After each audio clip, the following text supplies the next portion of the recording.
Netanyahu is arguably even worse. They've been embroiled for scandals for their own elections. Once proven resilience, foreign policy runs some place and brutal raising. This is particularly true of Iran, where the country almost universally believes the Islamic Republic is dominant. As Iran is not to appear vulnerable to criticism for its but Islam with a lot of ambition, but no opportunities. More in common is the idea to help each other out.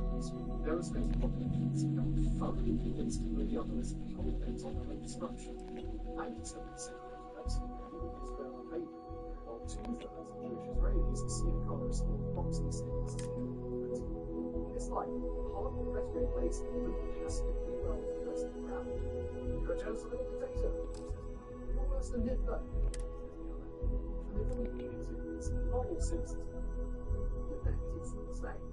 That's it. Neither an obsession nor an actual war with the other Israel, as with various Iran, is terribly bogged down along with tens of thousands of zombies still occupying the south and no clear desire to war anytime soon, which is on top of occupying 70% of Gaza, bases in Iraq, inexplicably striking areas in Yemen, Daesh, and most countries around. Not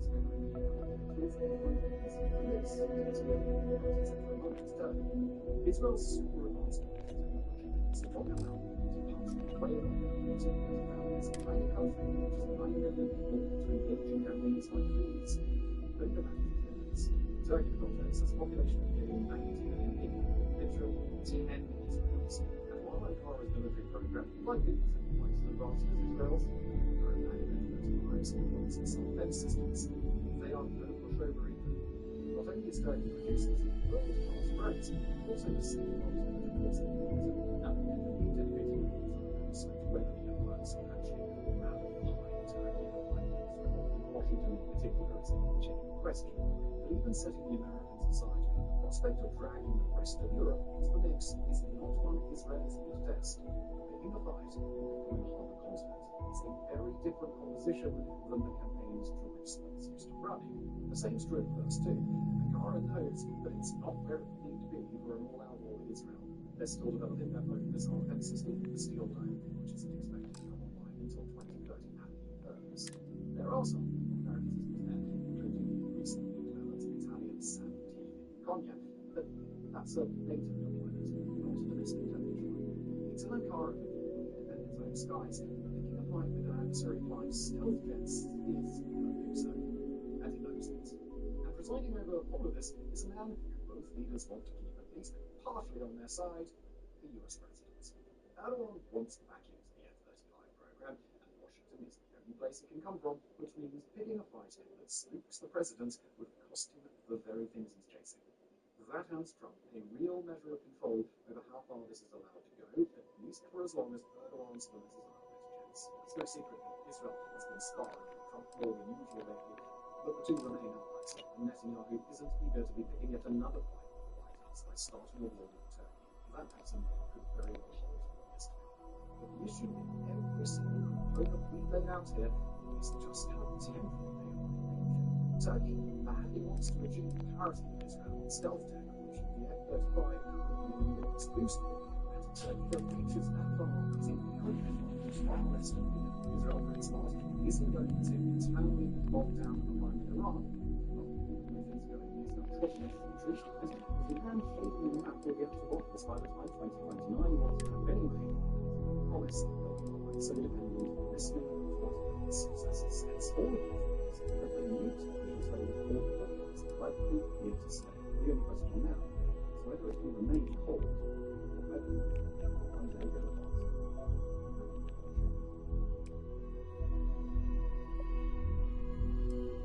pass. Well thought. That appeals to you.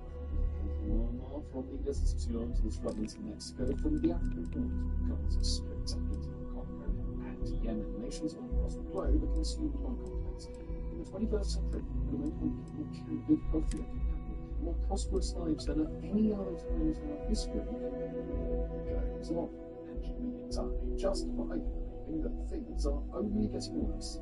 Today we're going to take a deep dive into the wars, insurgencies, and civil conflicts of the century. explore the most brutal war zones in recent memory, and the leaders and political factions through courthousing our opponents and their path. We're going to go continent by continent and decade by decade. We're going to go until all the world is counted. We're going to make one thing better than we know. We're not here to just we hit top 10. We hit taking the country. Devastation, which is all across the globe, living and breathing today, brought upon each other. But first, a bit of housekeeping. Before we dive into the wars of the 20th century, I'm going to do a little bit of housekeeping and run through a few basic considerations that are going to be important later. Yes, do recommend skipping around for this bit. I'm sure that our skip ahead button has appeared. Is that a YouTube premium thing still? It's more interesting than it sounds. First, calculating death tolls for any conflict is no messy business, let alone trying to aggregate them all together. And for a few reasons we're about to explain, we've got to be precise in our methodology. So, we're going to explain the reasons that we trust those we're trusting, the way we decide which conflicts, and talk about how we're accounting for special considerations around both individual conflicts and the way we support in general. If you truly don't care about any of that, then do skip ahead. But don't ever go in the comments if you miss something. We'll start with a question of which conflicts we're going to cover, because unfortunately we do need to introduce a new exclusion criteria for one, or we're going to be covering individual conflicts independently instead of discussing an entire conflict zone where overlapping conflicts might be present. So, for example, we won't be making a single installment out of the violence in Africa's Sahel region, and that violence includes a number of distinct conflicts, but each of those conflicts did not rise to the level that they'd be included in the list by themselves. If an individual nation faces a multi-dimensional security crisis in which a number of different insurgencies are battling the same government simultaneously, we may discuss their nations and approaches to the conflict. Taking place in Pakistan or Mexico as an example. But when conflicts operate in parallel to each other, without being interconnected on a deep level, we're not going to group them together simply because they're being fought in the same geographic region. As for conflict, we will or won't be discussing, and we'll adopt a single threshold for inclusion. As such, we will not be including conflicts with a cumulative death toll below approximately 50,000 during the 21st century alone. While going through the list of smaller 21st century conflicts across the globe could be the educational exercise, sometimes it would also bring the importance of this already obvious to at least maybe half a day, probably more. In the interest of ensuring that we don't do that, we're going to set that inclusion threshold of 50,000 cumulative deaths, military and civilian combined from the start of the year 2000. In line with that threshold, we're not going to cover conflicts that were predominantly fought during the 20th century and were wrapped up with lower-grade fighting in the first few years of the 2000s. If that fighting during the 2000s didn't result in a death toll that crosses our threshold. That includes conflicts with the Starfield, Algeria, the Philippines, where more than 50,000 people may have been killed, to a point where a small proportion of the deaths occurred after the 10th century. That, of course, brings up a much hairier question that we absolutely do have to discuss. How do we count them dead? In reality, most of the conflicts across the globe today and across history do not come with a death toll. People who are killed in remote areas or long-term conflicts, those where it's dangerous to count dead, or in global environments with high decomposition rates, may never be accounted for. Fighting forces that wish to control the sections of a conflict will account for soldiers with vastly exaggerated combatants they've killed, while insisting that any soldiers killed were civilians, but they really might have been denying that their own forces killed as many civilians as they actually did. Civilians might prefer to bury their own dead in private, or may fear the costs of providing accurate information to those who would seek to document fatalities. Some death toll estimates account for any violent deaths directly perpetrated by armed combatants in a conflict, while others account for indirect casualties. Those counts like to people who died because of famines, the spread of deadly diseases, or the first climate conditions that they were exposed to while displaced, all of which they would have to deal with if there hadn't been a war underway. Different independent organisations use different methods to calculate the death toll, and some will bias their measures to ensure that they don't accidentally include anyone who was dead in a casualty of war, while others will bias their measures to ensure that they don't fail to count for anyone who was probably a casualty of war. As such, we're going to manage those discrepancies as best we can, although by nature, a portion of that process will come down to our discretion as researchers, where the precise distinctions we're looking for might not be available. But a death toll is produced by a nation state or other armed actor that directly involved in the conflict in question, we're going to treat those numbers as unreliable by default because of the sheer overwhelming range of incentives from armed actors to skew those numbers in their own favour. We will make some exceptions if, in the event of very stringent reviews, outside organisations have produced a death toll that broadly lines up. For the most part, however, reliable work commissions and outside organisations are possible, with particular emphasis on commissions and working groups that were able to actually place people on the ground and collect direct and extensive evidence of the death toll after the fact. Unfortunately, that's not going to give us a single precise death toll in most cases, but it will give us a range of discrepancies in what those commissions found and how they calculated their numbers. When we do have a range of estimates available, we'll explain what that range is, but when it comes time to actually release those conflicts and death toll, we're going to rely on a median estimate within that range. In order to keep this episode relatively focused, we're not going to get bogged down in explanations on where every estimate comes from or how it was calculated, unless there's some outlier circumstance that we really need to address it. We're also not going to attempt our own corrections when we suspect that all available figures might represent intent. There are a lot of edge cases here where conflicts like the war between the Taliban and the Islamic State in Afghanistan probably have true death tolls well above 50,000, but where our numbers simply aren't available. As such, we're going to avoid torture and conjecture in these discussions around the day. We will, in certain situations, exclude otherwise reliable death toll estimates for one reason. When organisations work to measure the number of indirect war deaths in conflict, these measurements tend to become less precise.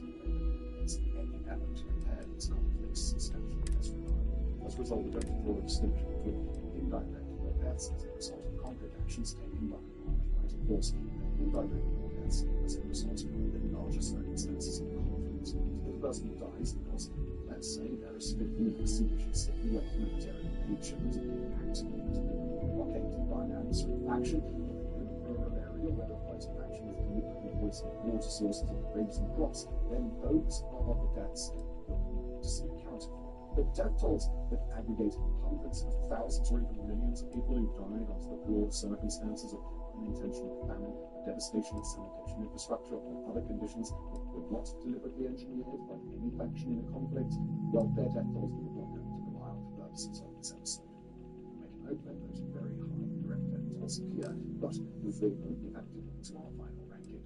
And speaking of our final tally, one we will ultimately produce as a list of the deadliest conflicts of the 21st century. We're going to order the deadliest conflicts based on aggregate death toll, not by proportion of the total population that was killed. In some cases, it might make sense to measure the true severity of conflicts based on the proportion of a pre-war population that dies. Take the war in Gaza, for example, where according to numbers from the Gaza Health Ministry, around 6% of Gaza's entire pre-war population is now dead. In other conflicts, however, that percentage figure will be quite low because conflict happens in a place with a very large overall population, and what we don't want to do is undersell the sheer human devastation of these war zones. For example, if we try to rely on percentage rankings, then even the highest casualty counts in Russia's invasion of Ukraine will reflect less than 1% of all Russians and less than 0.5% of all Ukrainians, even though the aggregate death toll in that conflict is believed to be an order of magnitude greater than the war in Gaza. Finally, we are going to go strictly by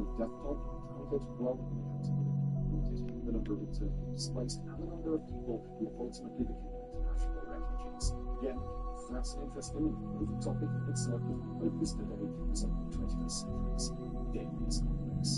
So, with that rather long bit of housekeeping out of the way, I thought it was worthwhile. Let's begin with Asia and Pacific.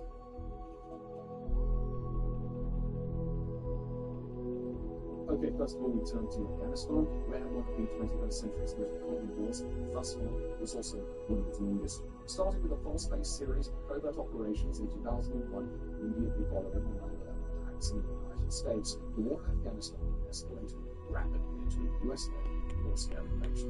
Working alongside Afghanistan's northern alliance of troops from Canada, Britain, France, Germany, Australia, and elsewhere, US forces initiated a prolonged occupation of Afghan territory in opposition to the armed Islamic fundamentalist organization of Taliban. At the time that the US kicked off its invasion, it had identified most of Afghanistan's major population centers and worked closely with the terror organization Al Qaeda, which had, of course, carried out attacks in the US and into Taliban territory in Afghanistan to stop independence, training an estimated 10,000 jihadist fighters for terror attacks. The first war in Afghanistan, hot, will be the cruel relatively short time Afghanistan was and still is a relatively sparsely populated nation where battles were typically fought in the highlands and where asymmetric insurgency fighters relied upon the states and came networks that run for a large part of the country.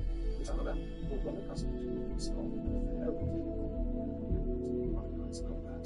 As such, when American coalition special operations joined forces with a loose collection of autonomous warlords based in the northern part of the country, the Taliban lost control of most of the nation in short order. The proper invasion portion of the war continued for a bit over 2 months. In that time, the balance of casualties overwhelmingly impacted the Taliban as well as Afghan civilians in areas where the war was fought. Casualty estimates during that time suggest anywhere from around 8,000 Taliban fighters killed to upward of 10 or even 12,000, as well as the number of civilians estimated to be above 1,500 but below 2,500. On the opposing side, the United States lost only 12 military troops and 1 CIA officer.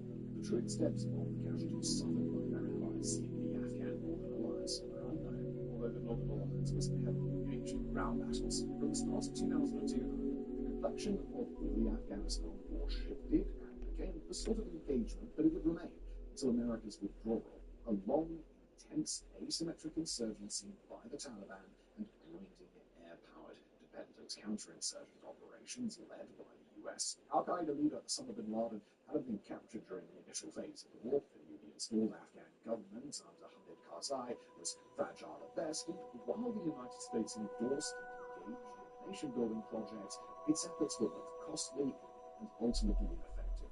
Meanwhile, the Taliban changed the way they fought, expanding their reliance on improvised explosive devices, scattered ambushes, rocket attacks, and sympathetic locals who were willing to believe in foreign occupiers. As the Afghanistan war faltered, the US surged its troop deployments and the Taliban surged its attacks in what became a repeating cycle. In 2006, 2015, and finally in 2021, when, after signing a conditional peace deal and suing the United States in the war, the Taliban surged forward and shattered the US-backed Afghan government. For the better part of 20 years, despite constant US politics and disputes, special operations raids, Taliban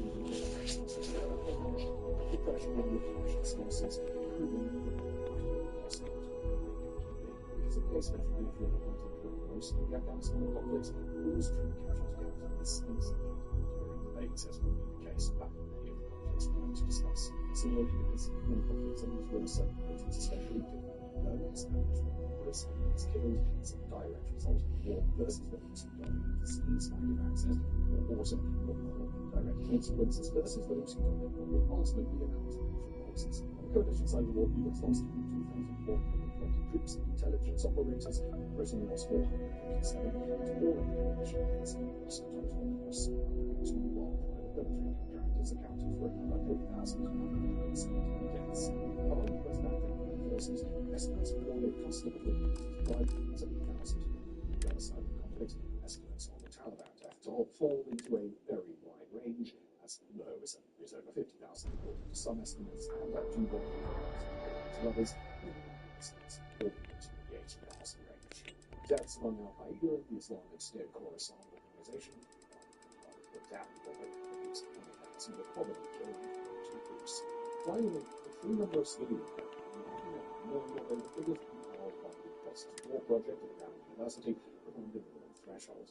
According to their count, 46,000 civilians died during the course of the conflict, although 20 report estimated an additional 360,000 civilians or more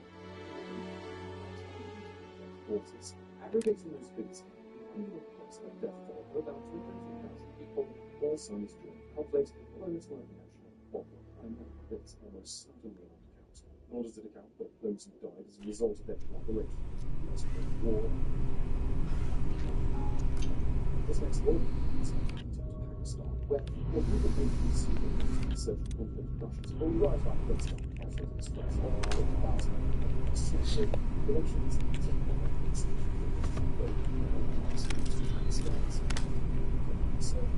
also ranges groups that Islamic State Curious, these are United Colonies markings, but we are in Freestar Collective space.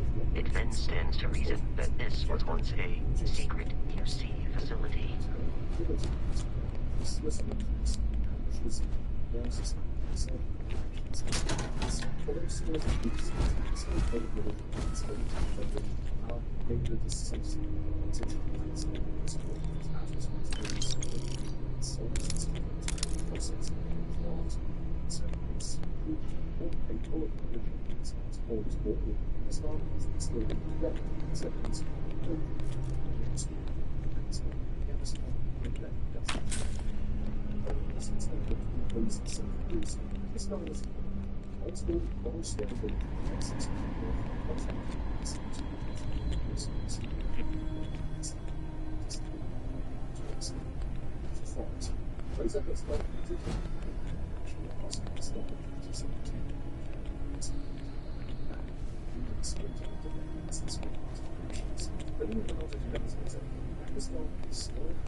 So battles and internal insurgencies on several fronts. These insurgencies are urged not to go to the threshold of it. And as such, looking back in time to the 2000s, though, we come across the Civil War in Sri Lanka, where conflict raged from 1983 until its war between a government controlled by Sri Lanka's ethnic majority Sinhalese and militants exercising sovereignty over their ethnic Tamil minority. The Civil War had already untold tales about the largest lifetime of the 21st century. But from the year 2000 onward, and primarily during the fourth and final phase of the war from 2006 through 2009, the Sri Lankan military launched a devastating campaign to retake a portion of the country that's under Tamil control. After decades of organized resistance, the nation's Tamil remnants proved just as able to launch full-scale assaults on military targets as the military were against the Tamils, leading to a style of warfighting that was one part guerrilla insurgency and one part large land battles, as well as areas of skirmishes where the rebels deployed at least a limited ability to counter the government. To be clear, there was a prior phase that wrapped up in 2000 and 2001 with some major engagements, including one attack that left over 1,000 Republican soldiers dead. Supervisor's log. It's day 2 of August Extractor's Victeritic. Freestar Collective Claim ID Beta 7548 Alpha. Site setup was fairly painless. New record for us. 18 hours, including the elevator. The prefabs are starting to show their age, though. Time to rebudget for new equipment. Again. The crew is good. Spirits are high enough. Hella is a pain. Calvert remains the weak link. He just can't train away stupid. But she's got a daughter on Mars or someplace and needs the cred, so she gets one more chance. If she does wash out in the end, we've still got the Dusty. And there's definitely some promise there.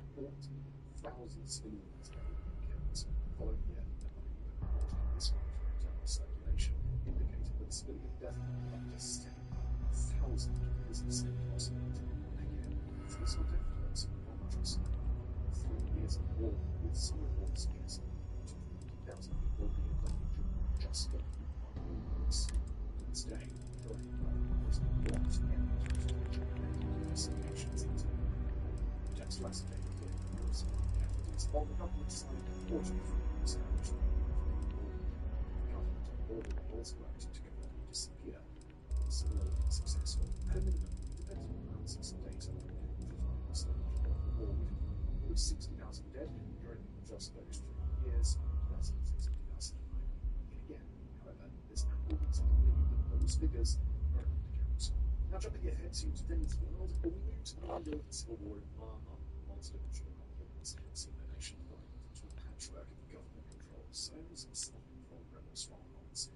Myanmar is one of the most ethnically diverse countries on Earth, with numerous groups that demand autonomy and self-determination for their own people, and the nation has never known a state of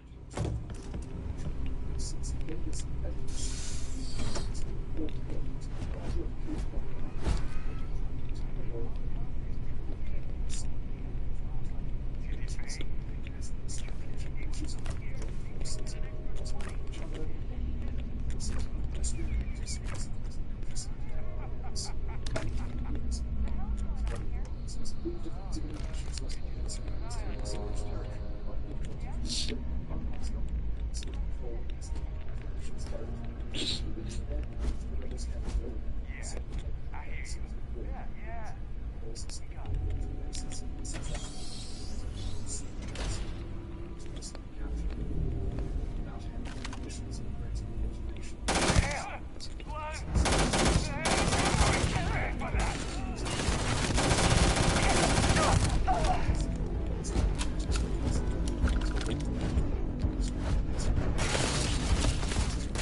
This is one of the last remaining places on Earth that individual expeditions enter expectation that one would either be very arduous and choice of multiple advanced instances of discovery.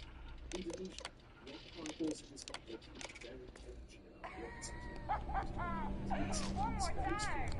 It's not just over what we reported, but food, as a result of decades of most of the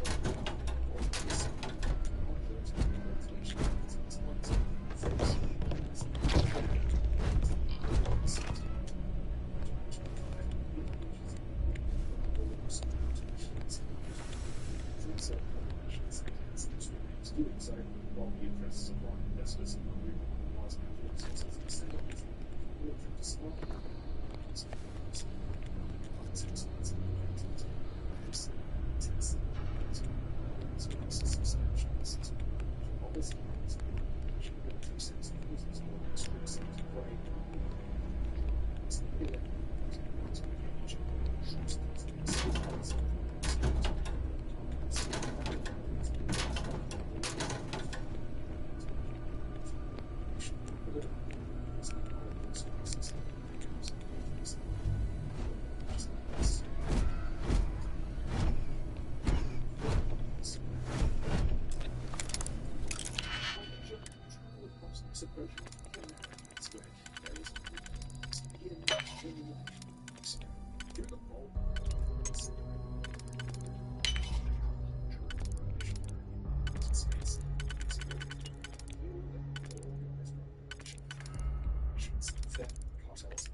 missing over the course of Mexico's civil conflict, with the vast majority of those people disappearing since the conflict escalated in 2006. Keeping proportion with those disappearances, Mexican authorities have discovered multiple thousands of graves in the last 2 decades. Thousands of people disappeared.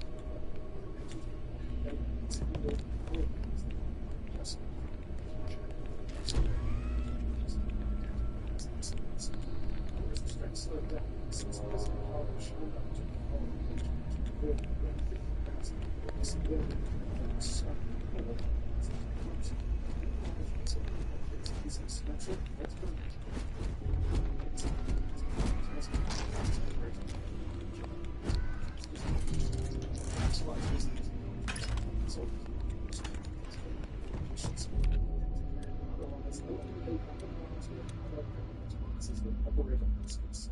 Journalists, civil rights activists, athletes, and academics lead the war, says doctors, local politicians, lawyers, teachers, and ordinary civil servants who are missing school business.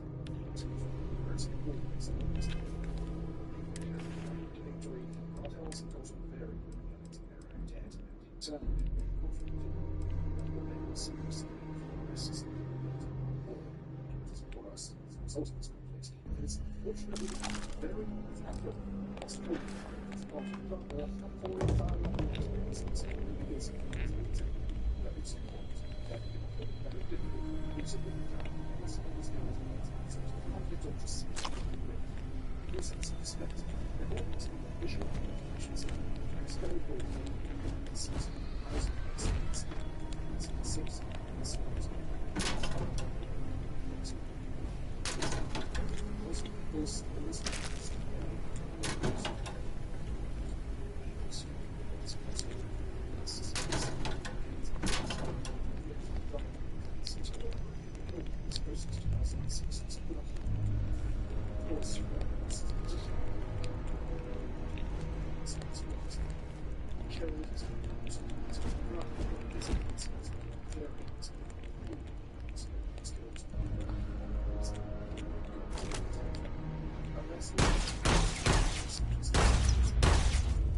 violence significantly decreases one's life expectancy.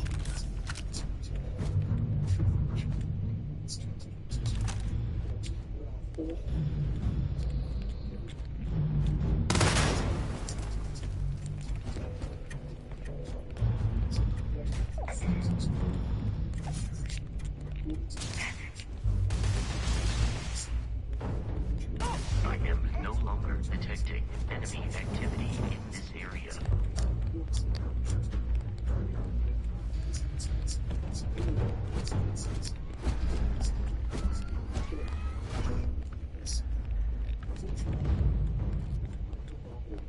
Wasn't actually here. Conflict split groups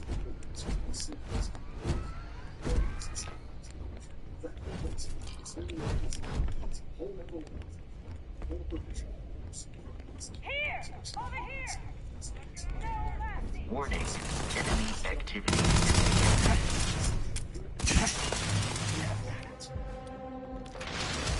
We're in over ahead!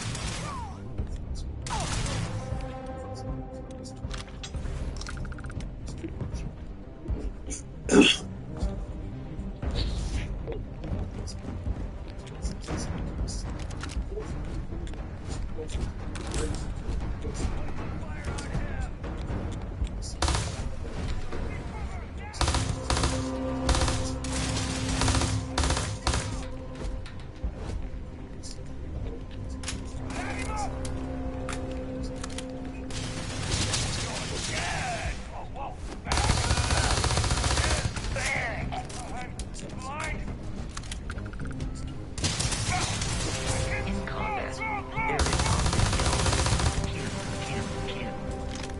I am not sure why.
during August 2008, the National International Rescue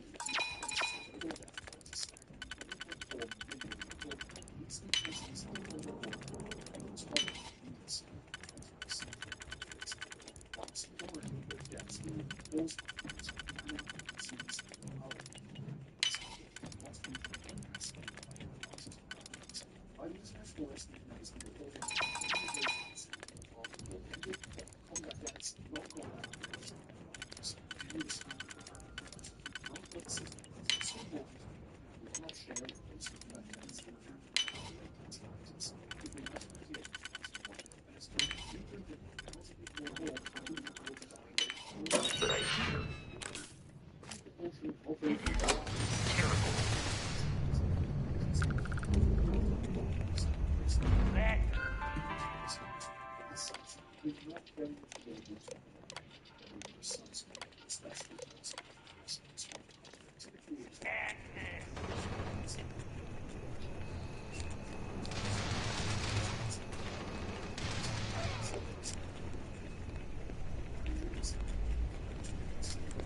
is terrible.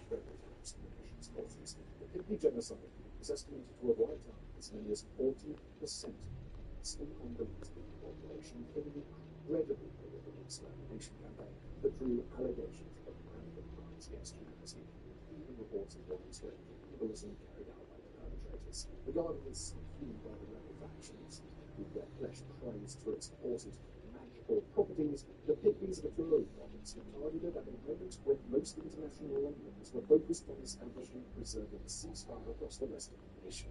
Between 60 and 70,000 pygmies were estimated to have been killed during the conflict, while pygmies were enslaved. The entire population was displaced.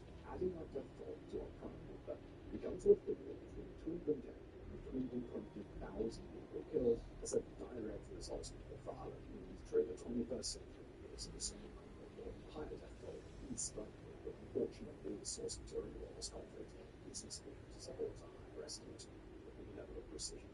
And now look, if the Second Congo War and the Pygmy genocide called for a horrific discussion, which it did, then we've got to issue an apology in advance, because that's a conflict that sets the tone for the next 7 years. Because from the Congo will pivot to the Second Liberian Civil War, fought around the same time from the spring of 1999 to the summer of 2003. Like the war in the Congo, this conflict came on the heels of Liberia's first civil war, a devastating war from 1997.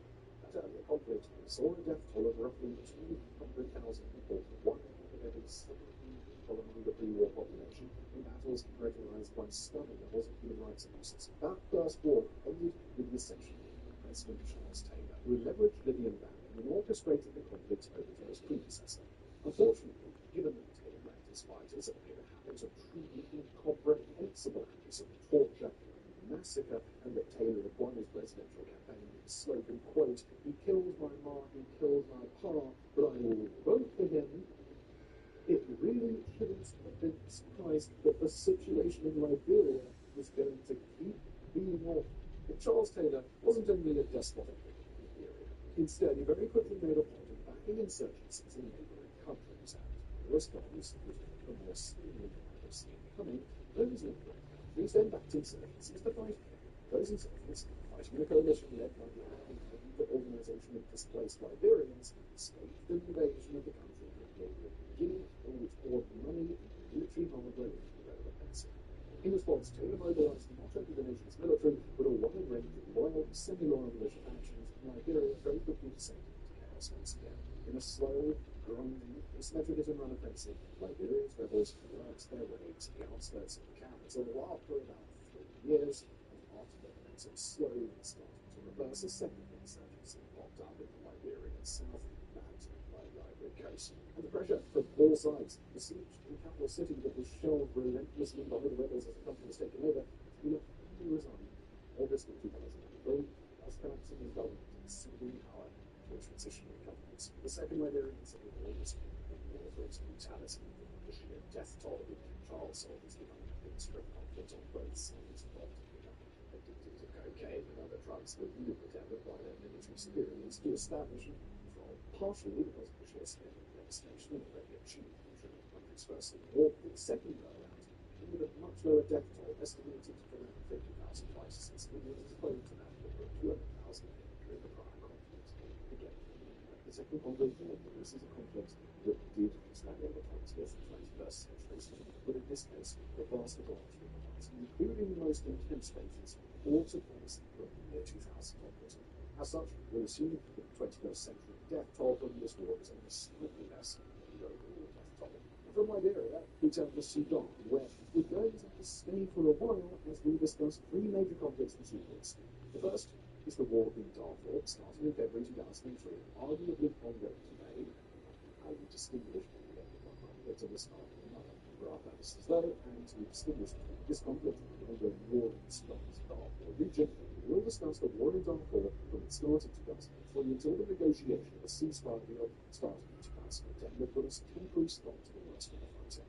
During that span of time, the war in Darfur was fought between one side, the rebels, military state, alongside Sudanese Arab militias, rebels and Janjaweed, and the other side, made up of rebel groups drawing from the areas Black Africa, ethnic groups of the Furs, Hawa, and Hassanites. First organised to defend against Janjaweed attacks on Black African villages, these rebel groups grew in strength during the early 2000s and proved able to take advantage of the Sudanese army's overcommitment to its forces against the country, trying to maintain its hold on territory. Then states the conflict was serious and civil war. But although the rebels in Darfur proved able to run circles around the Sudanese army on the ground, their impressive early victories would be their undoing. Instead of trying to suppress the Darfur resistance themselves, the Sudanese government essentially endorsed Janjaweed militias to handle the fight themselves, drawing upon government air support whenever possible. After a major rebel victory against Al-Fasher, the Janjaweed was set loose on the region and, well, thus the Darfur genocide began.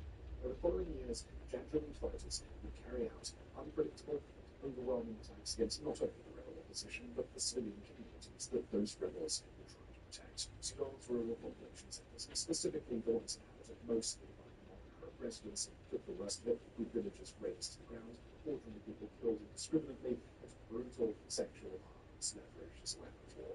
By 2004, Human Rights Watch had issued a report detailing comprehensive allegations of ethnic cleansing.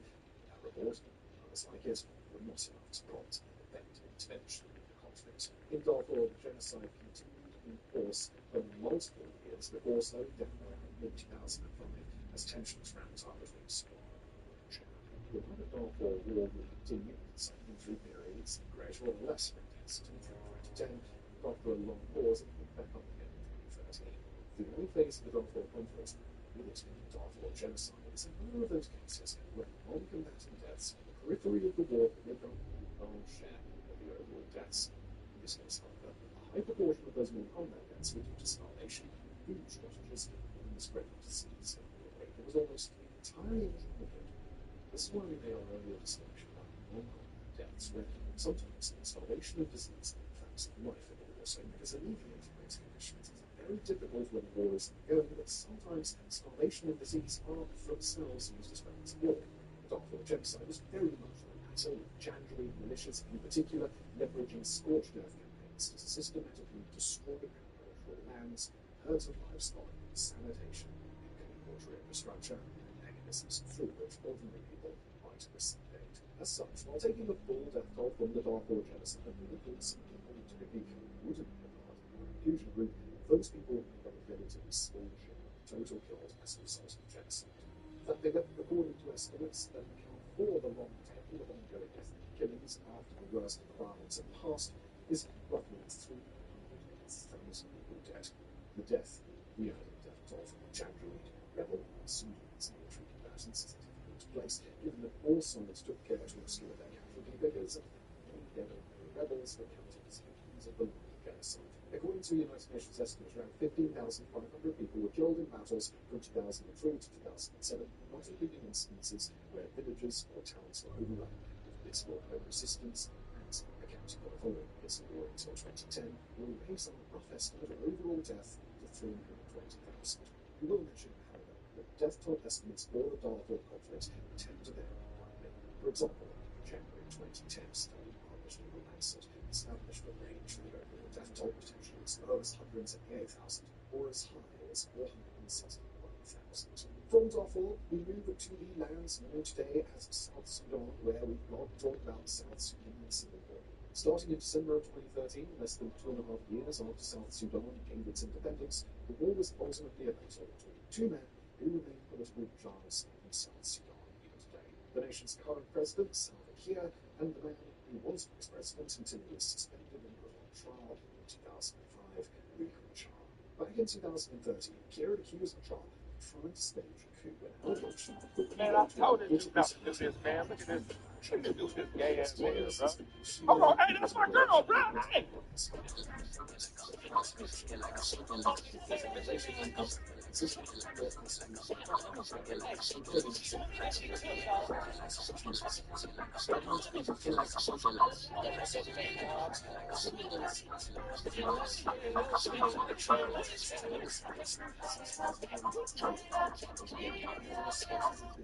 I got cyberized. I want to point out this was being done by a machine to implant lenses of my choice into my eyes.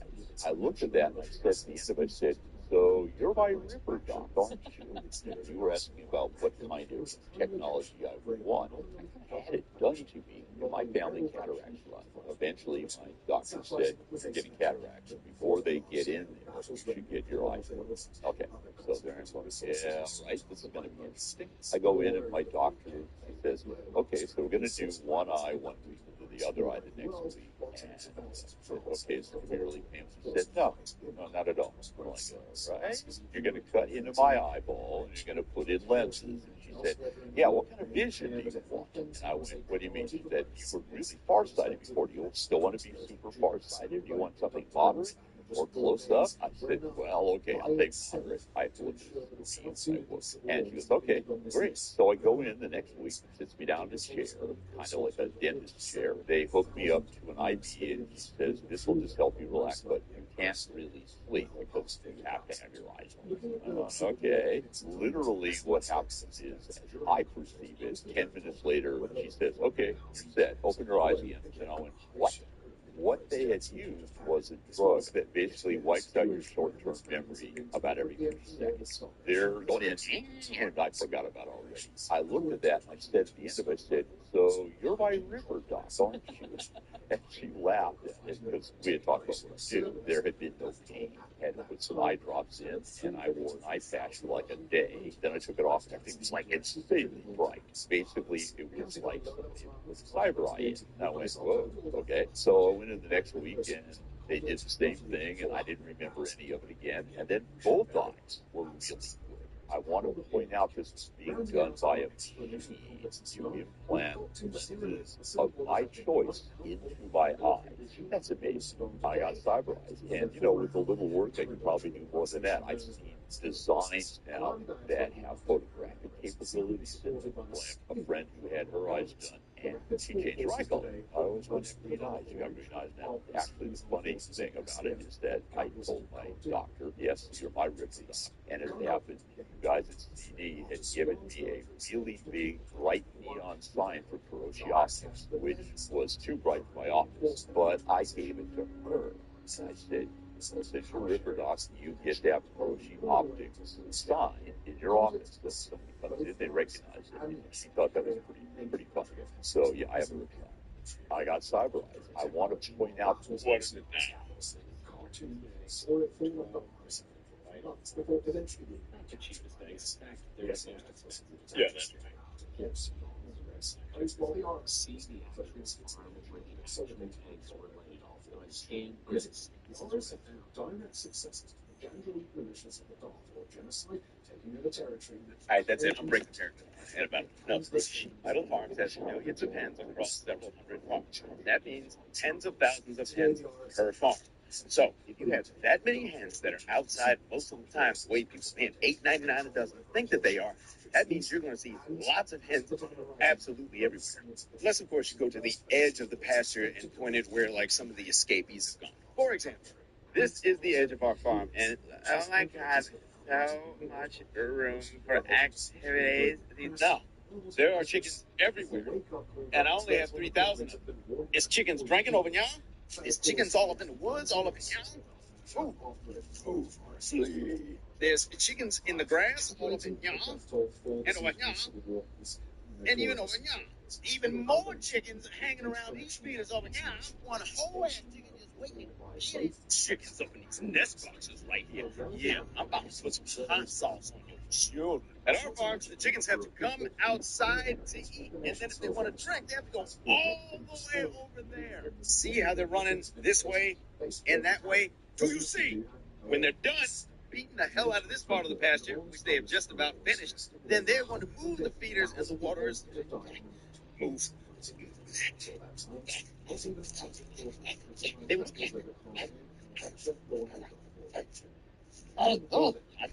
Yeah. The feeders and waters will move over here, giving that area over there time to recover. Vital Farm chickens are fed inside of a barn, which means that their day-to-day life looks more like our broiler chickens for the first 3 weeks of their life before they go to pasture. That looks like this. Good morning. Now, these guys are coming out of here in just a couple of days, and they're going to a place that looks like this. But guys, I'm telling you, these pasture-raised eggs that you're seeing in the grocery store are coming from hens that spend 90% of their time, 90% of their populations in a room like this. Hell yeah, my eggs are $8.99. They're $7.64 if you pay the member price.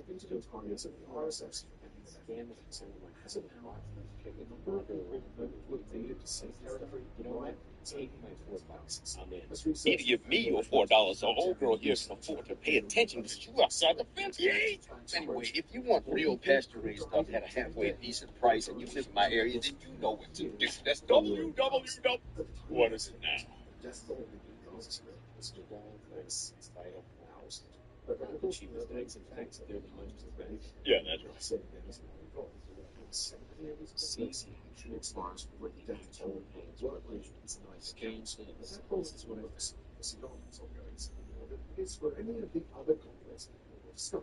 All right, that's it. I'm breaking character.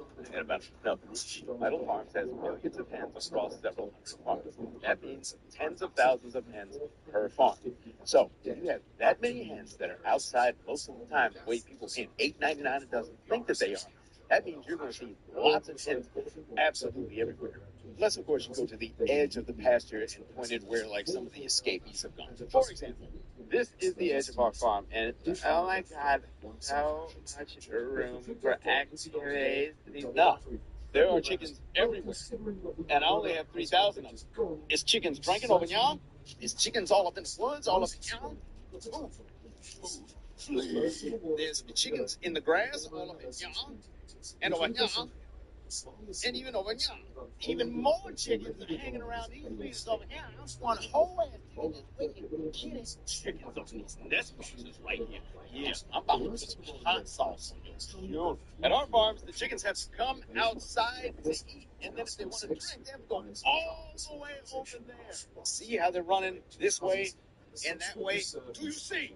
When they're done beating the hell out of this part of the pasture, which they have just about finished, then they're going to move the feeders and the waters. Move. This has to work the first time. No going back. 2,000 degrees, molten blast, one shot, one cut. Here we go. So we're going to try to get that all nice and straight on there. We've got the color on now. I know this might look really easy, but I've done this tens of thousands of times. I used to work in a factory. This is my job. My bubble. Tap the air in there with my thumb. Glass still hot, there expands. Push up the bubble. I'm going to block this up with my wood block. make it nice and even so it blows up nice and symmetrical. And I'm going to hang this down, give it a little puff, really nice and soft. Get the bubble all the way to the bottom. Now I got to marver this down to a nice taper. Gonna blow real hard. Gotta get all those ridges. Rolling on the color on the ridges. I gotta blow. Squeeze. Turn. Not catch on fire. Now I got my hole in the bottom. You don't want a wobbly pumpkin. Put that in. And then once it slows down, I'm going to show you the coolness of this pumpkin. So this is our October pumpkin, or October on the vine pumpkin. We still feel all the texture on the ridges. We got nice defined ridges for our optical. Alright, pumpkin stem, POV style, push down, pull up. It's going to be green, not red. So it's coming out great. I'm looking at the temperature. I'm looking at the movement of the stem right now.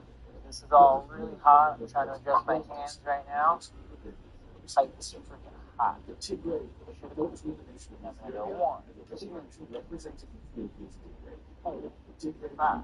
I'm pulling, trying to get the right thickness all the way around. Go from the foot down. Beautiful. Seal that all the way around. I gotta bring this around before it gets too cold. Getting towards us so we can see what's happening. Make sure it don't burn my guy. We'll go for the cut. Everyone hold your breath. The October on the vine finished pumpkin you just watched us make. You can see the true color now. We have that sparkly green stem. We have the texture green on the ridges. This is a true orange and green pumpkin. This has to work the first half. What sound does a dinosaur make? Really? What sound does a dinosaur make? Oh, nice. Huh? Huh?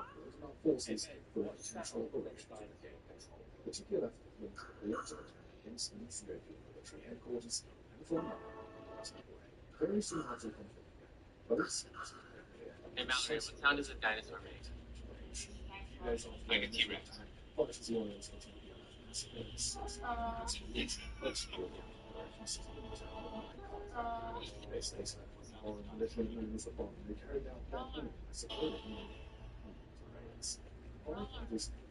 what sound does a dinosaur make?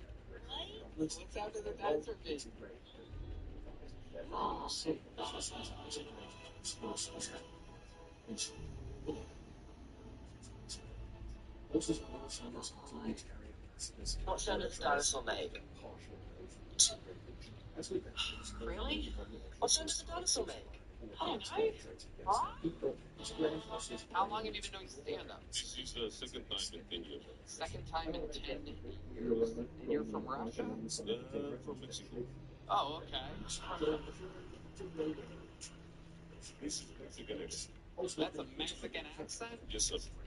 You're not Russian at all? You never went there? This is just like a character you do? My father, he come after disguise of collapse of Soviet Union. He come to Mexico with mother. That's true. Shouldn't your mother's nice?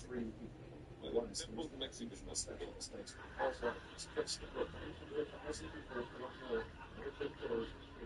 You have a girl? Is that what I'm seeing? You got something in this tea? Yes. That's the Russian OTV stuff here. Do you have a kid? No kids. How do you, why do you not have kids? So, look, these winters are very hard. I can't figure out what the fuck is going on here.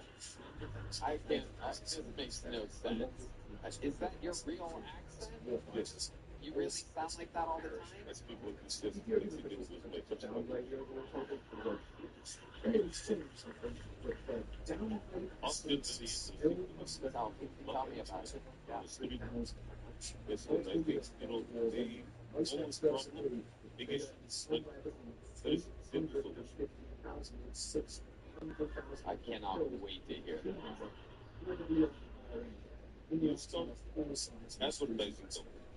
Honestly, very easy to see. Right? You pretend you succeed, and that's how much you see it so much, right? So what you do is you see homeless selling goods here. You create advertising. People advertising get paid. I know why I keep saying, why don't you join those cheap people? Yeah. They could be used as human billboards. Yeah. You know, if you're not therapeutic, go to campus. This is brilliant, actually. What do you do for a living? Brilliant marketing, right? I do electrical books. How do you really make your money? I've always dreamed, of coming to a better Yeah. and making it big in advertisement for homeless people.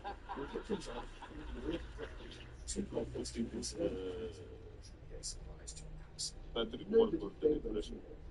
But let's hear it. Let's hear your Patrick Warburton. Yeah, that's right.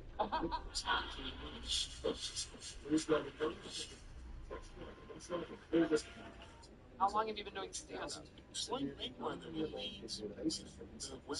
That's the thing that I've been professing. Traditional boxing, you hear for decades. Look at the chest. The chest flexes in the punches. Well, that's a bit of a flaw in this division because that means you're flexing this before you go to blow. Traditionally, you learn that the punch is the last thing that's delivered. Generate muscles, everything, and the punch is the last thing. With the weapon. Yes. What exactly does that mean? You know, if I punch with my weapon, my chest ain't flexed. My weapon is moving. It looks like I'm too far away. But I do this, right? And then by this point, I turn my hip and shoulder, and all of a sudden that punch is right at you. This is happening. My body hasn't moved yet. I didn't twist my body. Trained to recognize this. You're looking at Alex Pereira with his hands down. It doesn't seem like he's moving fast. This is happening. Boom. That one thing of leading with the weapon, not doing this. That's the thing that Sean Kimbo. Don't let me hit you. Backyard fight. He tried to make what skill he had work, but then when it comes down to it, you don't have the basics. You're not going to go. He would telegraph kill. He knees in like that. That's okay if you fight other guys in the streets don't know that's better, but people who learn from the beginning, they're going to capitalize. And he threw a sick punch. Wow, landed me right in the dome. You kind of freaked out because you're like, wait a minute, I didn't see that coming. No, hey man, how are you doing this? Why don't you see the punch coming? That's when I was like, yeah, I'll show you outside. Now I'm going to throw 3 jets. Don't let me just move it out the way. Now notice the speed of the first 2. That's 1, 2. Okay, now what's the third? First 2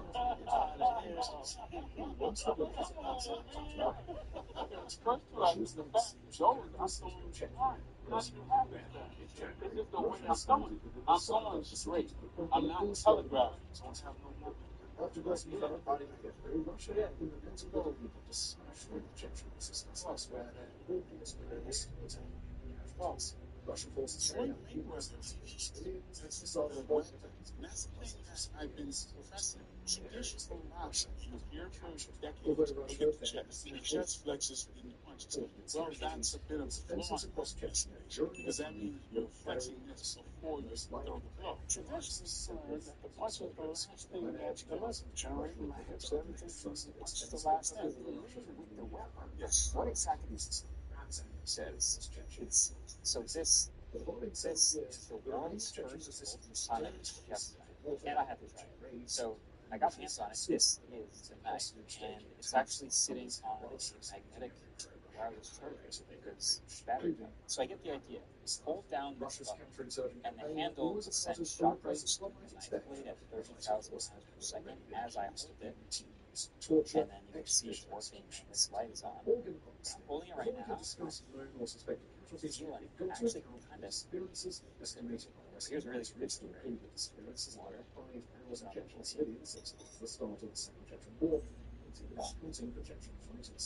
This international other rights groups The sounds that makes is crazy. So it's doing something. So let's see about cuts. I'm going to try cutting first without turning on. indicating death toll sometimes as high as 300,000. pretty simple. Okay. Let's try it now. Russia formally acknowledges Okay, I gotta try to make it that would be present because this is not a friend, it's not serrated. So, no ultrasonic. Okay, I would do that. Let's try ultrasonic. On the insurgent side, Russia claims to have killed 16,000 Chechen fighters. Response data that even the bounds of a wide variety of most names establish. So it's not magic. It is $400, so it feels like it should be like something. The way they describe it is like a endless season versus the regular play. That was It's a little easier. Maybe you're more apt to sound effects. Russian soil during the war. Counting both the dead and the disappeared. Nevertheless, it's small. So this is the death toll.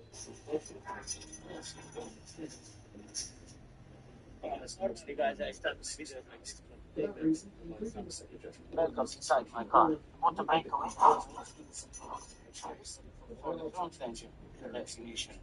It's other one. Control the back section. This is ignition. This is for the starter. So, this wire, but this is here, and this is gas. Okay, doesn't go through. Do we have a lighter?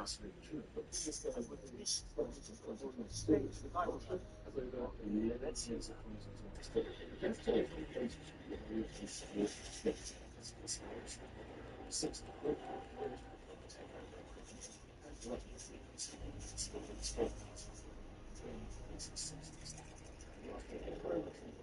Okay, if you want to know how it ended, it's at the brake marks going there. The gas got stuck on the back end, and the front brakes were not stuck. Almost the whole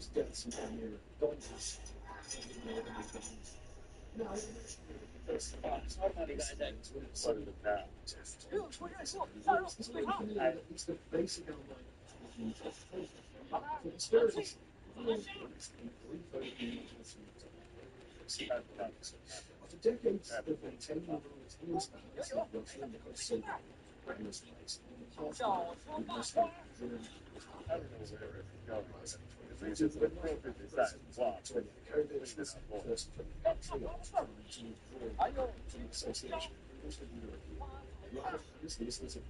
I don't feel like sports, but I'm terrified of the purpose of life. That pretext placed Russian fabrications issued force from independent, proving Russia to infiltrate fascist Again, this laws, but why are there handouts? Russia Now, that is, but I don't trust you. That's what Kobayashi should do right before a handdown. In practice, It's an outcome. exceptionally costly. Where are the handouts?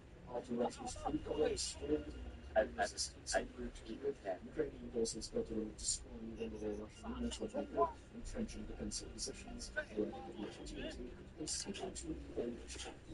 know what? I'm not sure. It's relatively few hot dogs compared to everything else. Everything else is very well matched.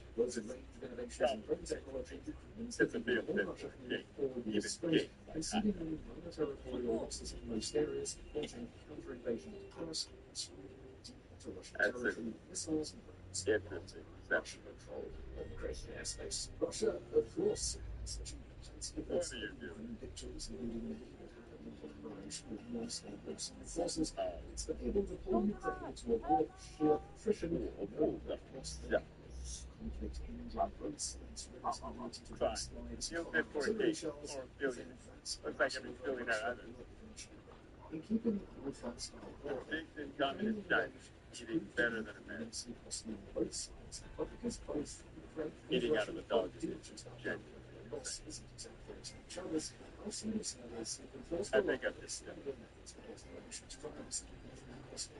As late You 2024, know what? recent one Then I need the whole problem.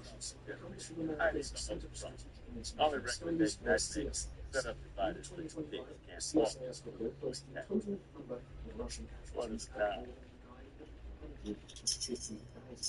Russian soldiers killed as Americans have moved into the past. According to access study, Ukraine appears to have suffered the deaths. Hey man, you wanna fucking stop?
This year, as many as 5 Russian soldiers have been killed during the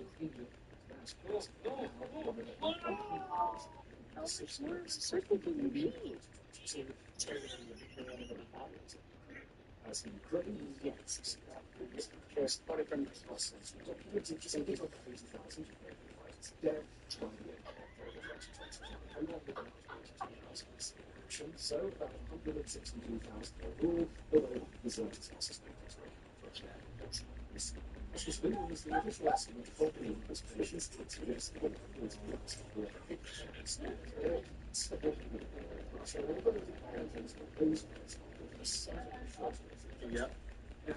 providing the CSIS and business board and numbers and civilians, the total number of deaths across both sides is a more complex. Close to just Hey man, you wanna fucking stop?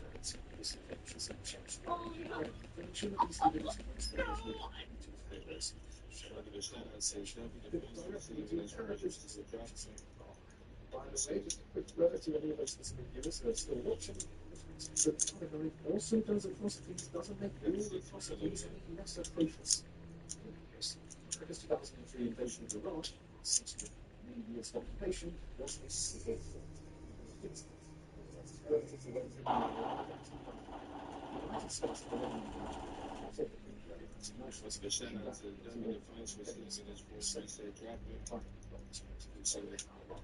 saying one character of this dusty records situation. This is no longer population science inspections in 1998. Suspicion of the end of Washington, but the same was in the grave of WMDs. How old are you three? 19. 18. What do you want me to turn this into? Adult. Yes. Sure. That's what we'll call it. I am the best magician in the world. Can you do a little for me? Oh, yeah. Hey, can you do a thing for me? Yes. Well, then let's make some magic happen, shall we? Yes. Well, then do me a favor, ladies. Tell me when to stop. Remember this one. Okay. You got it. Yeah. Guess what's the name of it? No, not yet. Come here. You got something behind your ears?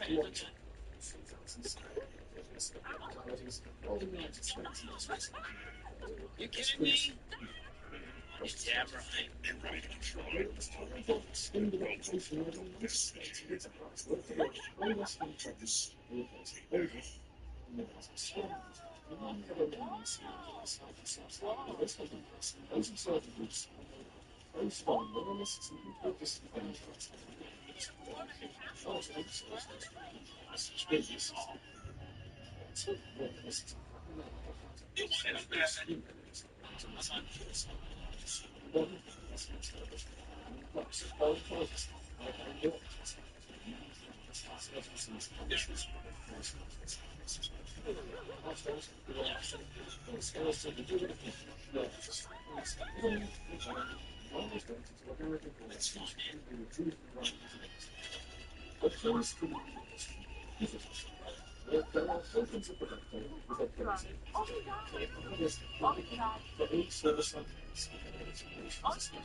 Are you ready to find it?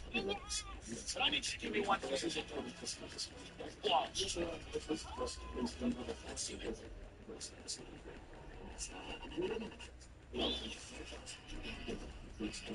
That's right.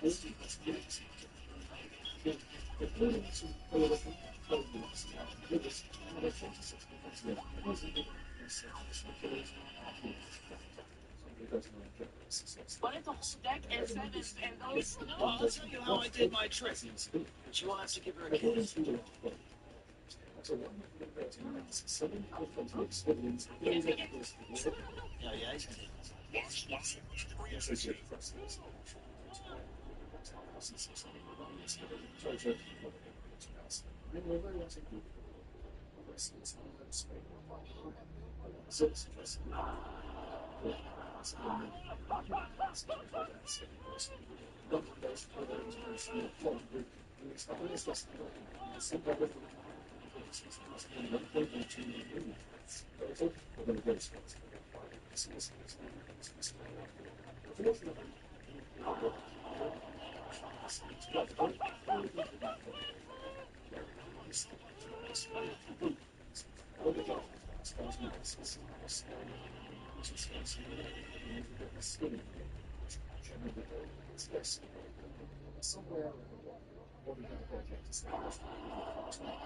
I'm open-minded, but I don't see any evidence when I support that.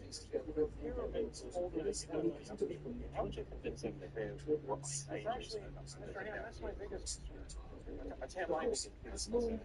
You're teaching generations of these religious channels that make you about my natural processes. Aren't you teaching that humans are ants? Are we ants?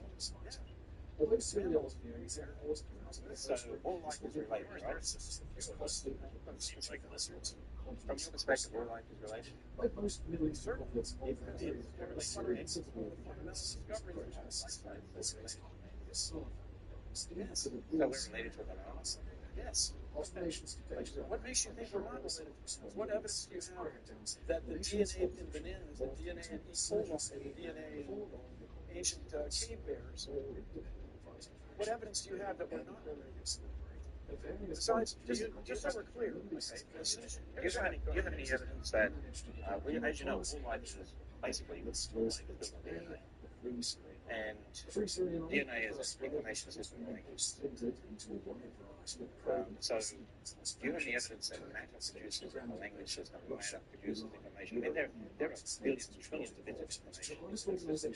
Can you testify how information arose by natural processes? It wasn't until nearly 40 years after the conflict. That's it? That's your evidence? December of 2020. Well, to start with the evidence, I'm open-minded, but I don't see any evidence. I'll say my way to operate it is actually, with that specific one, you need the mesh tasking app on your phone. You can fit via Bluetooth, and then it's just so you can send and receive messages.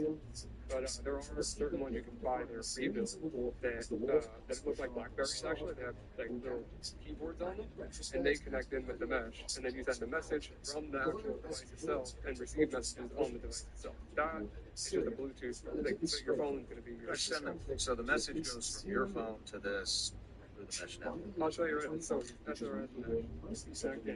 Here on there. We're going to play the notes that are going to get the building down. Notes. Once we get outside, the messages, channels, primary channel. And And then you can just say, hey, I need help. For example, just like I found scary stuff. And then now it's waiting to be acknowledged. What that means is it's waiting for somebody to acknowledge with their radio. It's going to acknowledge the message and relay it to as many people as possible because this is the channel everyone can see. And then there's the I made you one called Secret House, which is built into the radio. It has its own private key. So if let's say I'm 100 miles away from you, I can send you a message, and it's going to use a bunch of other people's radios to get the message to you, but they're not going to see what it says. It's going to use their radios to make the copying off of it. Damn. How long does it take to get that message to somebody? No shit. It's a decentralized like cell phone network. Just think of it in simple terms like that. That if the power grid went down, if the cellular grid went down, the batteries on those things last so long because they're low power and they're long range. And they're cheap too. I mean, like all in on that thing, like we're talking like $30. Pretty cool device. I'll save mine. The way to operate it is What's your disability?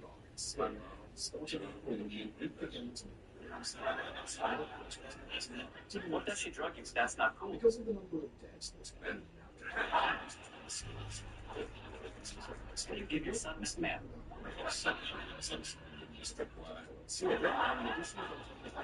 Anyway, I'm going to move on before we all get arrested. I think Aaron's proof that AI has gone too far. Cavemen should have made the wheels. Don't stand too close to me. It's not waterproof, and I don't want your rules. I think it's crazy you're wearing a gold chain. It is real rapey, but I'm not scared of you.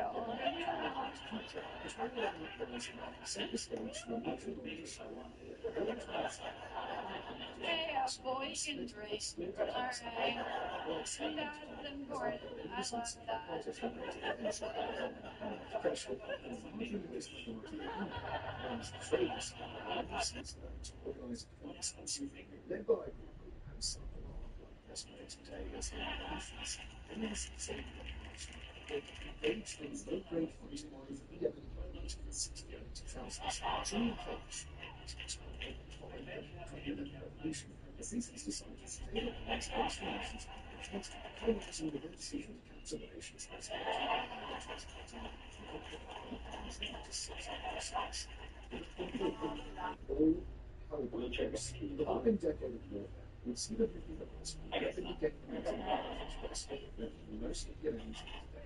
love already in control of capital.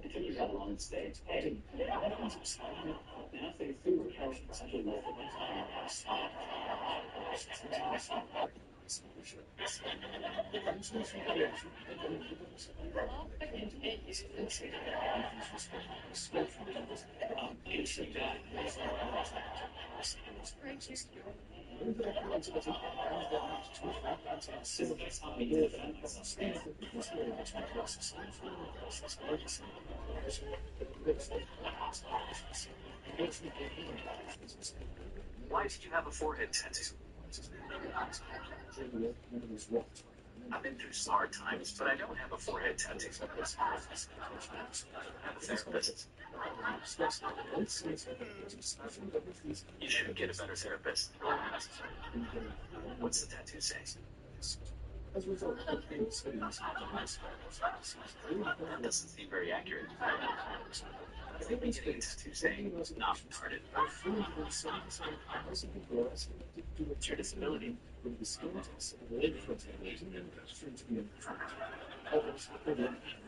What does she drug you? That's not cool.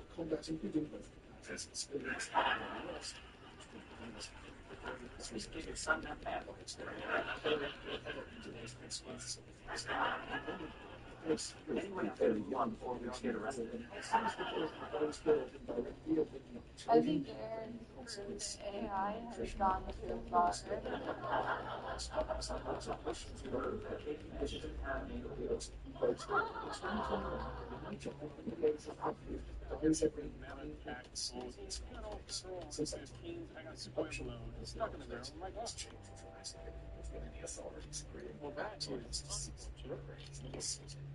There is, of course, logical ways to get this bullet out of the barrel. We have a massive high-speed camera and Smith & Wesson competitor. Obviously, it's a 9mm bullet. This is a smaller diameter so that the bullet can grab the rifle. It's not going to be a clean path, but if I do get it in there, it's going to explode this bullet and the bullet exiting the barrel. It's science. What are the chances that this barrel is Of course, that's pretty good. Just out here shooting the metal tactical. Got all federal 115s. I got squib loads stuck in the barrel of my car. Well, that is unfortunate. There is, of course, logical ways to get this bullet out of the barrel. We have a phantom high-speed camera and a Smith & Wesson competitor. Good luck. Obviously, it's a 9mm bullet. This is a smaller diameter so that the bullet can grab the rifle. It's not going to be a clean path, but if I do get it in there, it's going to explode this bullet and the bullet exiting the barrel. It's science stuff. It works. What are the chances that this barrel is systematic regression. That's pretty good. Just out here shooting this metal tactical. Got all federal 115s. I got squib loads stuck in the barrel of my glass. Well, that is unfortunate. There is, of course, logical ways to get this bullet out of the barrel. We have a phantom high-speed camera and a Smith & Wesson competitor. Good luck. Obviously, 9mm bullet. This is a smaller diameter so that the bullet can grab the rifle. It's not going to be a clean path, but if I do get it in there, it's going to explode this bullet and the bullet exiting the barrel. It's science stuff. It works. What are the chances that this barrel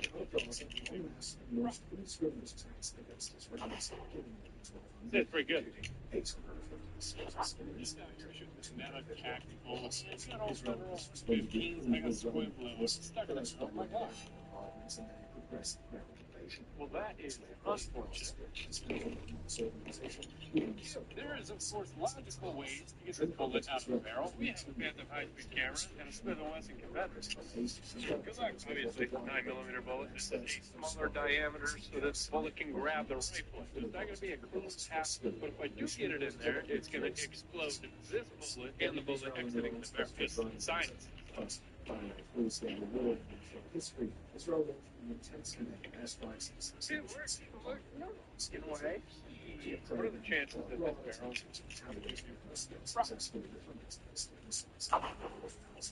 That's pretty good.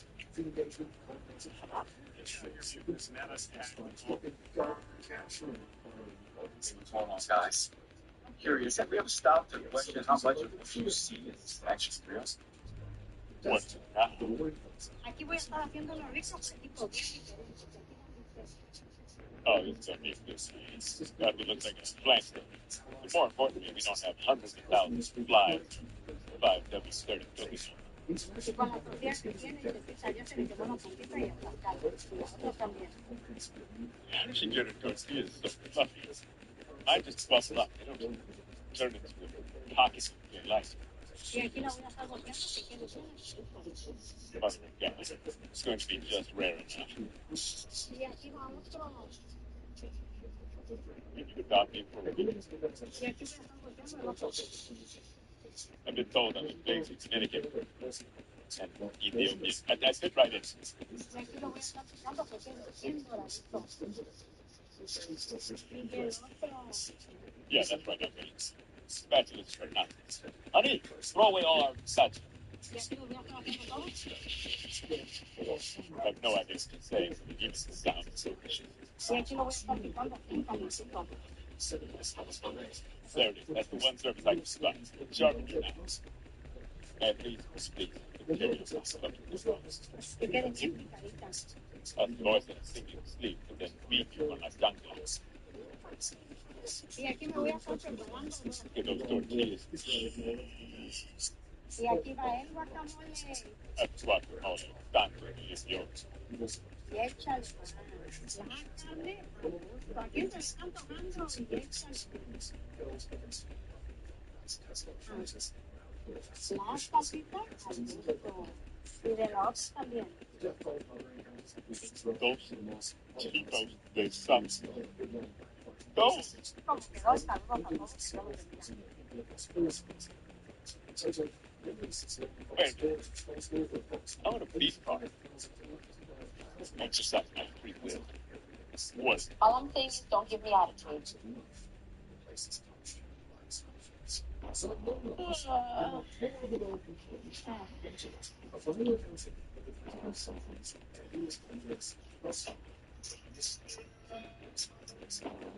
You're just going out your legs.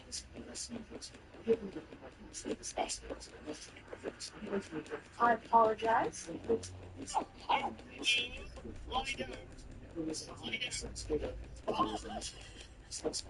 Oh, in the bed, you.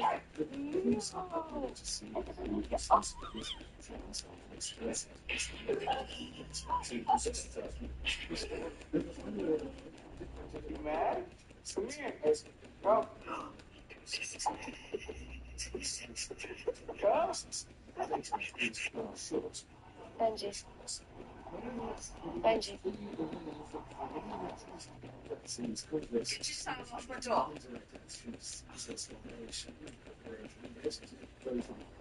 Don't touch nothing.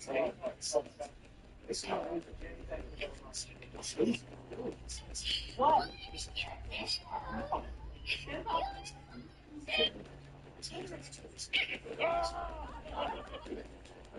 This is my new carpet. It's new. Come on, man.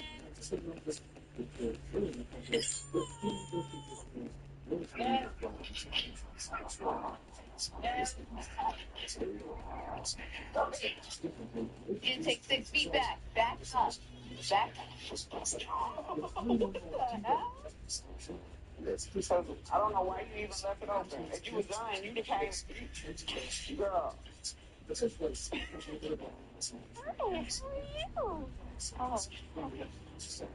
Okay, I'm here. I'm here. So, my food. I'm not cooking this morning. What's your problem?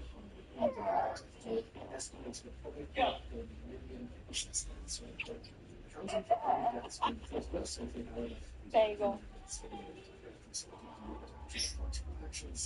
Your bagel. Look at me.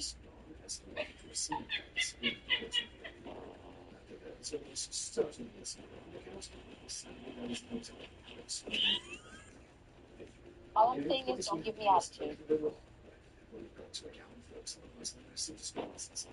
Gen X and Gen Z are so different. If we switch childhood for 1 week, we'd both need therapy. Gen Z gets a notification when their screen time is too high.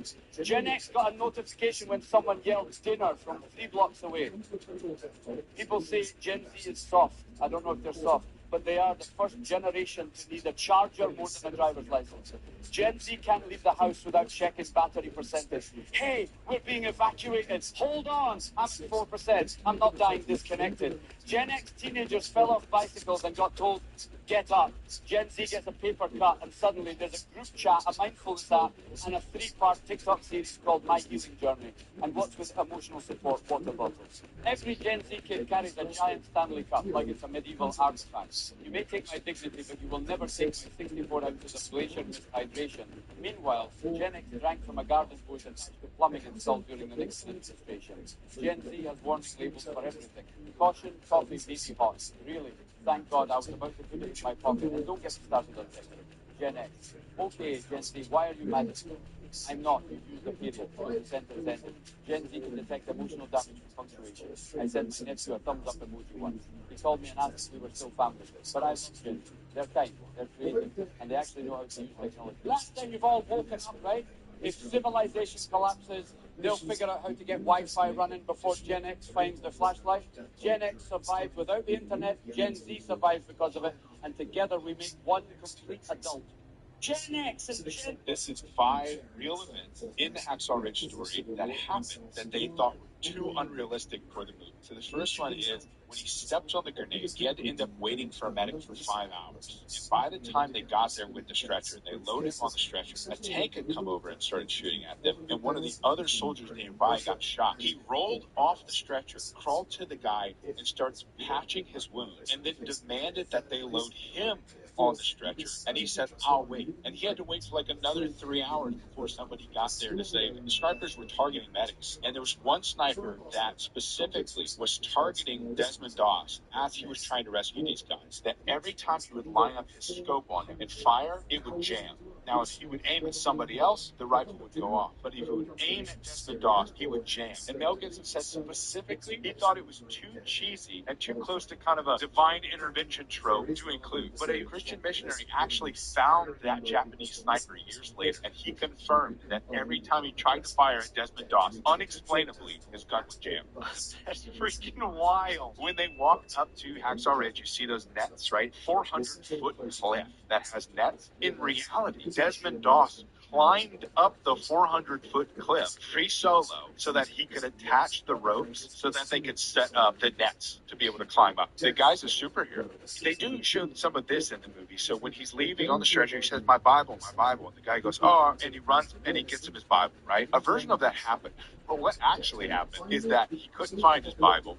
They sent him back to base camp. And then once the battle had sort of ended, they had an entire company. So you're talking 40 men sweep the field so that they could track down Desmond Doss's Bible. Like the whole story of them waiting for him while he prays, that happened. That's a real thing. That's the kind of respect he commanded. And this wasn't a singular event. Obviously, the movie's Battle of Hacksaw Ridge is what the movie takes place in, but this was not his first campaign. He had 2 other campaigns in Guam and in Leyte in the Philippines in which he had done the same exact thing, saved countless lives, didn't touch a rifle, had already been awarded the Bronze Star for his bravery. They honored his faith to that level that they were not willing to go into battle unless he was going with them.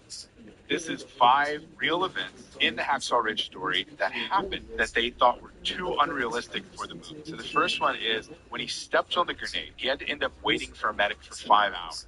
And by the time they got there with the stretcher, they load him on the stretcher. A tank had come over and started shooting at them. And one of the other soldiers nearby got shot. He rolled off the stretcher, crawled to the guy, and starts patching his wound. And then demanded that they load him on the stretcher, and he said, I'll wait. And he had to wait for like another 3 hours before somebody got there to save him. The snipers were targeting medics, and there was one sniper that specifically was targeting Desmond Doss as he was trying to rescue these guys. That every time he would line up his scope on him and fire, it would jam. Now, if he would aim at somebody else, the rifle... I learned a lot about women. I think I learned exactly how the fall of man occurred in the Garden of Eden.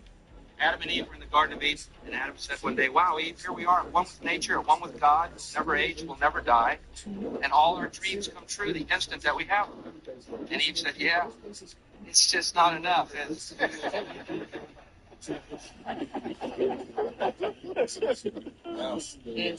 that's not funny. I was just waiting for more. So that was kind of his point. Oh. That's what he was saying. I learned a lot about women. I think I learned exactly how the fall of man occurred in the Garden of Eden. Adam and Eve were in the Garden of Eden, and Adam said one day, wow, Eve, here we are, one with nature, one with God, we'll never age, we'll never die, and all our dreams come true the instant that we have them. And Eve said, yeah, it's just not enough, is it?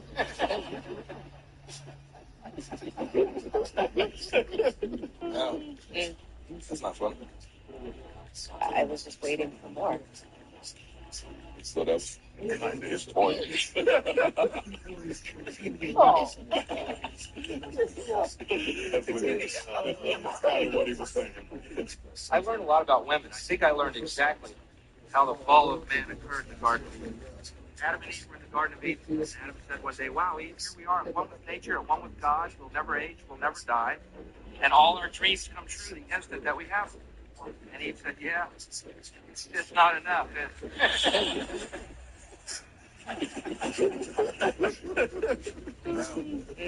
That's not funny.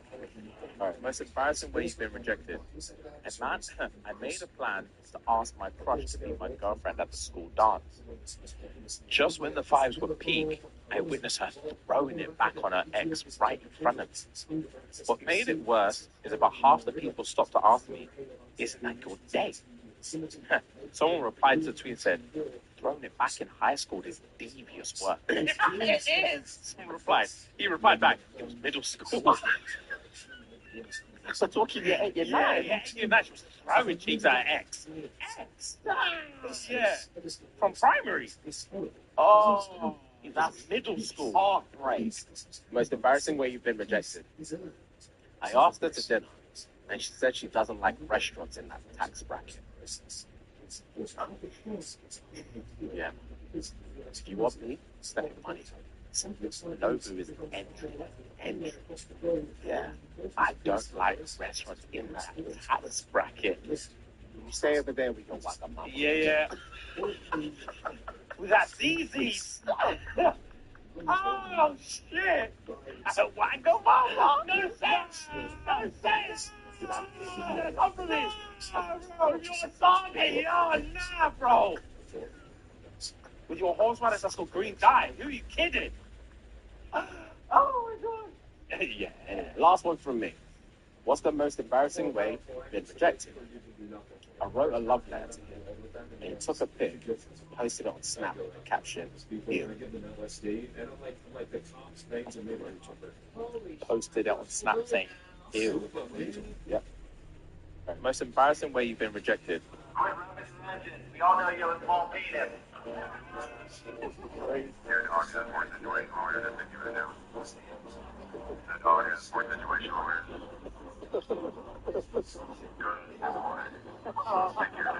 What did you order? You get another cat. Big cat. Take your card. Oh. Yum. Chucky, would you please go?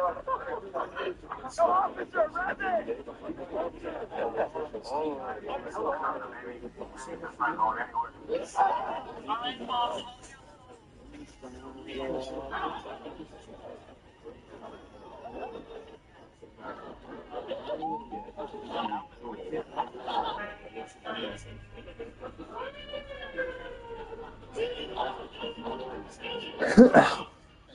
You're going 30 in a 30. Where's your turn signal?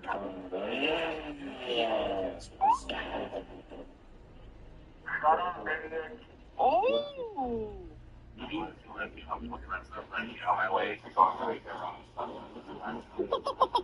guys have nice cars. Don't get them towed. You guys have nice cars. Don't get them towed. All right, everybody, listen up. We're going to drive nice and smart here. We're not going to fuck around whatsoever. Everyone pay attention. Let's get it. Oh, come on, Mustang. Into last year. Right? Yeah, it was December of last year. And it was a YouTuber, Adam, he travels the world, and he goes to the Blue House in one of the Japanese locations, like north of Tokyo, went to and this old man went to this little school, and it was like English plus a little cafe, and looking at it, like, oh, wait him over. They just started a conversation, and Adam ended up hanging out with him for 2 days. And bro, and he came down with his daughter, and it was some of the funnest moments, and they were just sweethearts, but they were not ready for anything. Even the daughter lived here for 4 years, but she wasn't. So everyone being so open, like, very loud. Yeah, it's like, what's your name? Who you with, Tom? That's your friend? Okay, hey, friend. So how long y'all been friends? Over 20 years. Y'all give it up 20 years of friendship. He's an English teacher. You are? Okay, how long you been single? Like 3 days. Yeah. 3 days, 20 years. She ain't never gave you a chance. Yeah, she want to call you when the nigga leaving. Here you go. I'll be there for you. I'll go to the comedy show with you. 20 years waiting for your opportunity. You think tonight, Dodo head? Did you leave him? Did you leave you out? Well, yeah, now. Ain't that about a bitch? Call him. Let me talk to him for a second. And call him on WhatsApp. I know your little tricks out here. Look at this nigga like, man, what you bringing him up for, man? She ain't been thinking about that nigga, man. Let me see. You probably see me call him like, look, she busy. Been hooked on something, ain't no Wi-Fi. Look at him. Exactly. When I was in the 4th grade, I woke up in the middle of the night on a family vacation, and an older kid was on top of me. All right. And that had massive implications on my life. I was 4th grade, and I was sound asleep, so I was in a safe space. Wake up to an older kid on top of me who was fondling me. Can I unpack this for you a little bit? Sure. Are you open to it? Oh, I'm so open to it. Yeah. Okay. Here's a question I'm going to ask you. Okay. How did you feel when this happened? I felt very confused and scared. Confused and scared. Good enough. Who did you speak to about it? No one. Okay. If something like this happened to one of your daughters, and if they didn't talk to you, how would you explain it? I'd feel, how would I explain it? I would explain it, and I'm about to go intellectual. I personally, as a mother, would feel heartbroken. I understand how you feel, but really, I'm not asking how you feel. I'm asking how you explain it. Why it wasn't my daughter talking to you about feeling scared and confused and violated? Why Because she didn't feel safe talking to me. That's the trauma. The trauma began before that happened. Because if you had been able to talk to your parents and they said, this is awful, you must feel terrible. Come here, let me hold you. Now let's deal with the situation. So the trauma is not only in what happened, it's that you were so alone. And that aloneness was yours before this traumatic event ever occurred. As a matter of fact, abusers can tell with almost laser-like accuracy who's defended and protected and who's not, who can be victimized and who cannot. So that the primary traumatic event was not this event. Not that this wasn't traumatic, of course it was hugely traumatic, but it became hugely traumatic because you were alone. And that sense of lack of safety and lack of protection, that's the primary traumatic situation. Of course, it makes me sad that I didn't know this sooner, but I feel very grateful for your work. When I was in the 4th grade, I woke up in the middle of the night on a family vacation, and an older kid was on top of me. All right. And that had massive implications on my life. I was 4th grade, and I was sound asleep, so I was in a safe space. Wake up to an older kid on top of me who was fondling me. Can I? I guess like a staycation area with bread breakfast. Yeah.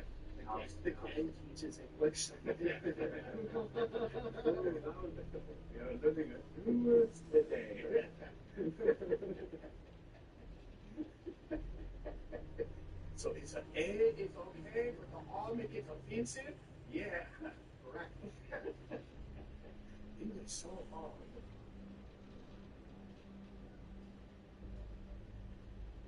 I mean, they hung out the next day. Connor did ask for help on the podcast because the dude, her dad, even for the Adam video that went viral, her dad is talking to Adam. He's like, "Oh, are you single?" Like, that's my daughter. You should marry her. Whoa. Yeah. Very. You should marry her, though. Then you can have a Japanese wife. I was like, oh man, that does not give a fuck.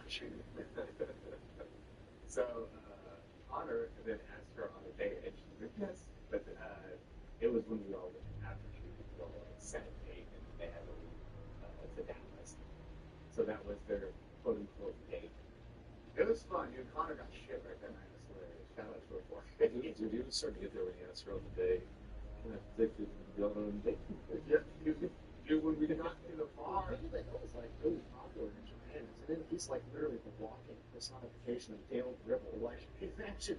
And then it's quite the catch over there. They don't understand each other. But yeah, it was a good ass time. I really enjoyed it. People like you stuff at a time. Look over there. Okay, now, Yes. hi. This is your friend. This is Steve, my jiu-jitsu coach. You know, did you live up there? Yeah. No, He lives in Austin. No, yeah. Oh, it's actually like an hour and a half away from here. Oh, no shit. No, I was like, I can just drive. Oh, yeah. So if you guys want to come there, hour and a half, right? If he does jiu-jitsu, I've been trying to get that out. There it is. I'll do it. He's been boxing out like 3 times. Do some grappling.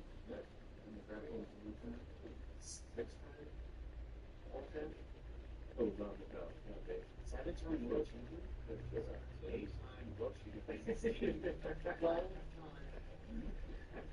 He's like, don't do that. So you're a 5th degree Dan? Black belt in the no, 3rd. 5th degree. Sweetie States. That's like targeted in the other direction. We cannot hire experts. Steve the liar is what should we know. I mean, it would have, mine is kind of runs in the industry, so that would have been. Dude, you shot me, anyone. How old are you? 42. Look young. I was like, it could be 30 to 60. Yeah, Somewhere in the range. Yeah. Wise, I guess that. It's awesome. I'm falling asleep. He's safe. Hey, you've done jiu-jitsu for how many years? 20? Yeah, almost 20. That's Yep. dedication. First time I met him, I rolled with him, and he goes, your jiu-jitsu is fucking good. I like this guy. I'll be honest. I'm gonna be honest with people. When you're the only way. and you're in guard, and bro. Your jiu-jitsu is you're the one on bottom. Ironically, that was actually true. So what got you into it? Actually, a friend. It was after I got out of the Marine Corps. Thanks for that. Ooh, I worked with That's all we hear. You tried to like pass it off to me. Now there's 2 people on the podcast that actually employ. I love thanking people. That's a normal bet. It's like, no, it's just like, give it to one of them. Double it and give it to the next guy. Double it, give it to the next one. I usually just say it was my pleasure. Kind of like, Work at Chick-fil-A now? it was my pleasure. Okay, so you got Marines. Hey, did you do combative in the Marines? Oh, McNabb? Yeah. Yeah, I don't know. Qualified.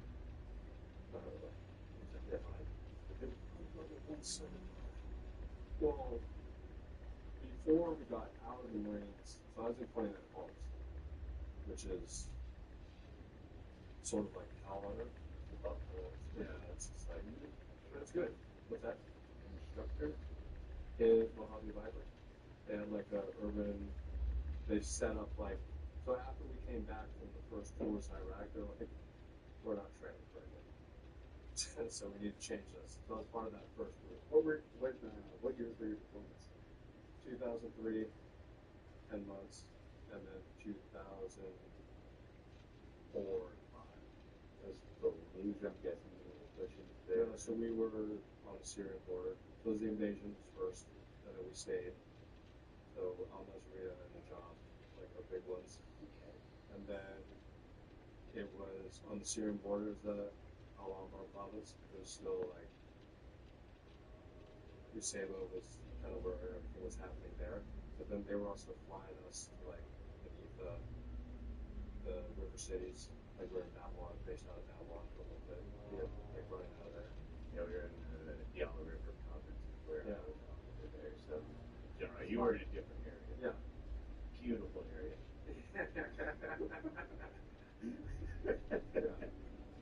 There was, were you in the army? Yes, sir. Oh, okay. So, when we went to Babylon, right, were you ever in Babylon? So it was an army base, but the Marines were running operations out of there. So when Mattis came up there, they flew us there to guard the base because we didn't trust the army to do that. There's a palace Done doing this shit. Fucking every day it's something fucking new. Leave me the fuck alone.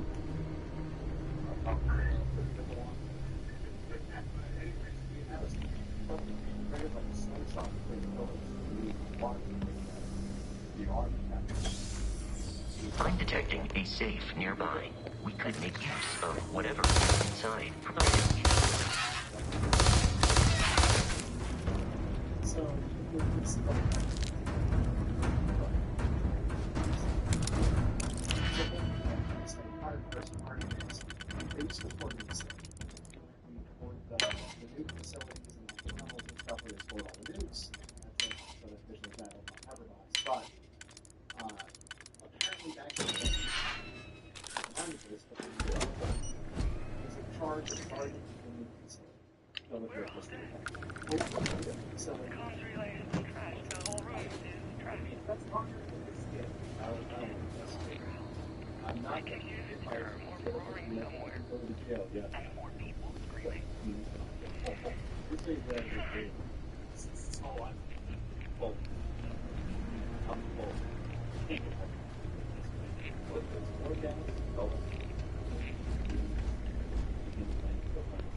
Connor, where'd you get that sweet outfit though?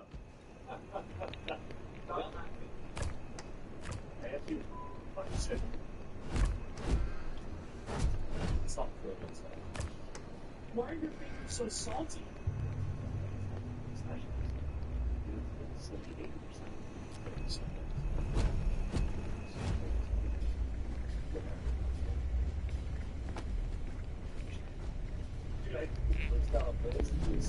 Did you select concept when prompted? Of course I did. That's how you unlock the offer, right? That's exactly how you unlock the offer. Now with the lenders offer. Yes, so don't wait. Again, that's fatlegs.com/unsub for 70 to 80% off when you sign up as a new. Not get those all it's a pretty strong one. 5 minutes. Hold on a little opposite one of your face in the basement here. Take up the fucking black on the face. Why go to that part? We can't. That's a requirement. I'm important to do it. Fuck I they do it. They start fucking shooting at me. That's kind of like that's what they were called kids. I don't know. That's right. And the historian there's no actual evidence of that happened. I was like, yeah, I fucking bet. It's great. I was like an asshole. Oh, That's embarrassing. Why? You do that. That's it. Why go with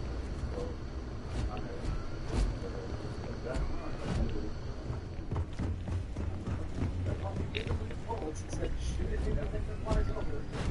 Bullet card. It's you see your 4 stars when you're in your helicopter above them.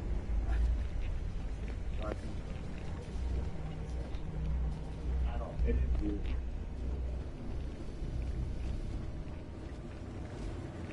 Yeah,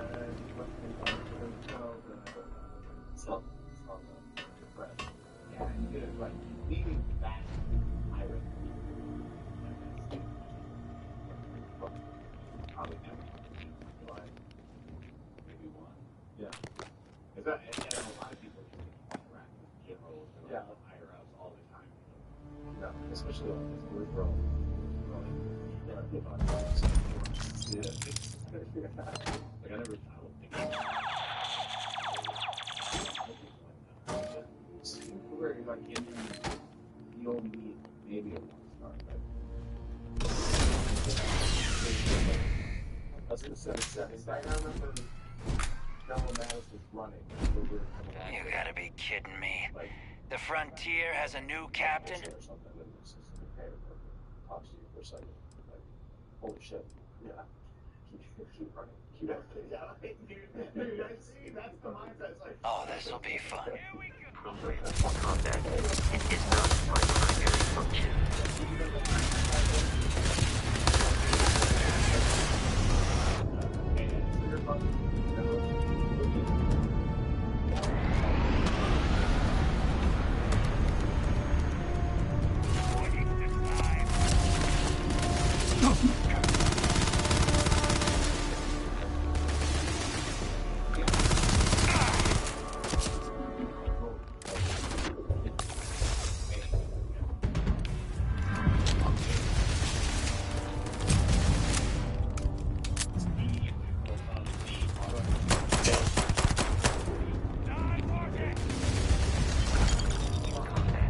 There is a high likelihood of human death.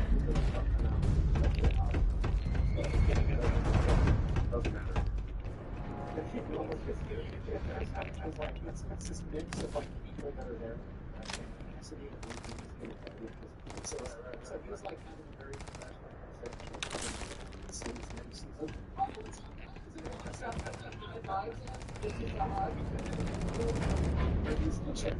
We should now be free to travel to Constellation's headquarters without Crimson Fleet interference. it's like his age serving us.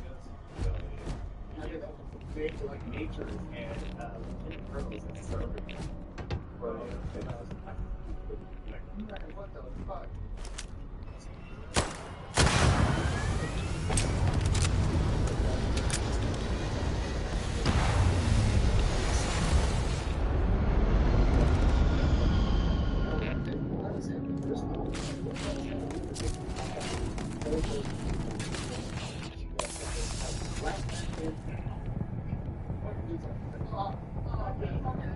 It's like report oh, for sure. It should be not. It should be not like. Well, that's what was weird. The last one, it was we go up and like, all right, what's up? And we're trying to get to the event. It's just me by myself. Yay! Right up now. Like, yeah. Oh, Mike, you're good. Go on, you're good. Fuck yeah. Yeah. It's just a weird experience now from like endless inside of the world. So we're done for us. Yeah. Yes. Exactly. But then house they have the party is general Persian's house up on the hill. Then every chief and liquid says Persians. So it's like walking around. Yeah, so it's like this is a couple of days that Triple Director and installed in his orders so they walk here's the phone that Eisenhower was using for the see my work was like, I'll go toward this bomb. This is we call this the Bob Hope room because the script is not original. We had a Bob Hope that they wanted to do that, so they had the saws on and it's just like this been done for 40 years. They were the rest of the house. Like this is awesome. Oh man, good old time. So you were in first. When did you get out? 2006. Okay, so you did it for yeah. That's it's just the one left to pick it up. yeah, I did that for it. So yeah, yeah, but actually, no. Yeah, it's me too.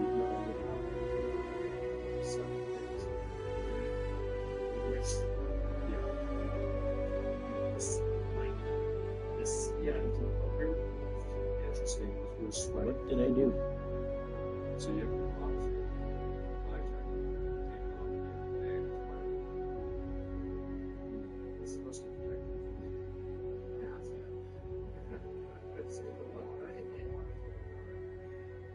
It's just sticky. So then you did the well, so I went to boot camp in June of 2002. So I was 13. Yeah, so I was just so I graduated high school. For the next 30 weeks.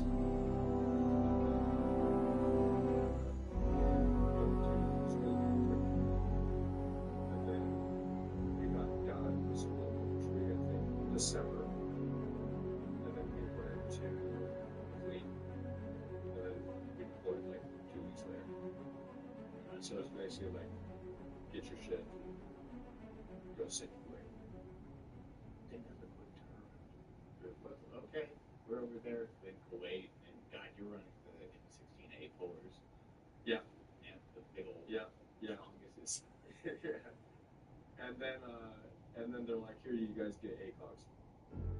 And everything that we shot previous was IM7. You go, when we got over there walking into like one of the chow halls and seeing Marines, I'm like, why are they, we still make those? We're like M16, but still like, it's like, figure it out. Yeah, like there's the shittiest stuff figured out. Go clear out a city with a musket. Yeah. Foot long. The ACOG. Okay, there it's broke. What? You ever heard that? No. There was like a legitimate inquiry into the Marines executing people during Fallujah because there was so many fucking headshots. The investigation was basically like, no, they keep poking out of windows and the Marines got ACOGs now. They're just fucking doming people as they're driving by. It's so gangster. So, you did, after two, okay. Yeah. And these are 9 to 10 tours. So it was only 10 months the first time because they didn't have a rhythm yet. So we pushed all the way to Baghdad. Already done it today, right? So the Marine Corps is an invasion force, not an occupying force. And they just kept That's not mine. pushing us back. Which was a problem. Because that's not the group of people that you want to be occupying any city anywhere in the world. That's true. Look no further than right outside my base is wrong. Dead, broken, or pregnant, all the bad guys are dead. There's only 2 things left to do. I'm running an ENH.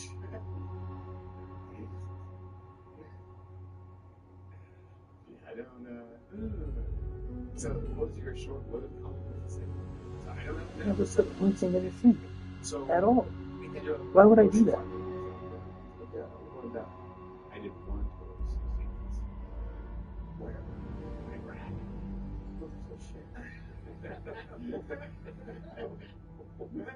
I didn't put anything in any bowl.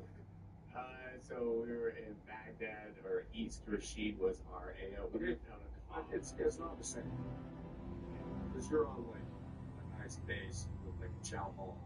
Here you're using wide words and you're drinking. So you get to drink like, yes. I was in a call. We lived out in sector. I got to rotate every 2 days for showers. Oh, okay. So you actually do real stuff. Yeah, unfortunately. Okay, you can't. Well, there's a lot of people that were there for a long time that were on like a nice base. I'll go get it, but I don't know what you're talking about. I never put anything in that sink. At all. I was on a mission the next day because I went to the wrong aid station. Your followers that. No, I said that it was a fucked up day. It was mission 2. We lost 2 of our own. 2 died. 6 got sent home from border, or one border slanted right on base. Shrapnel done. And I get this mission 2. And then they're like, go to this aid station. I go there. And they're like, what the fuck? No, go to this aid station. Like, yeah, that sounds about right. I go, they do everything. I'm like, I think you're good. I haven't used a needle at all today. Right back at it. Wait, this where you shot yesterday? Yeah.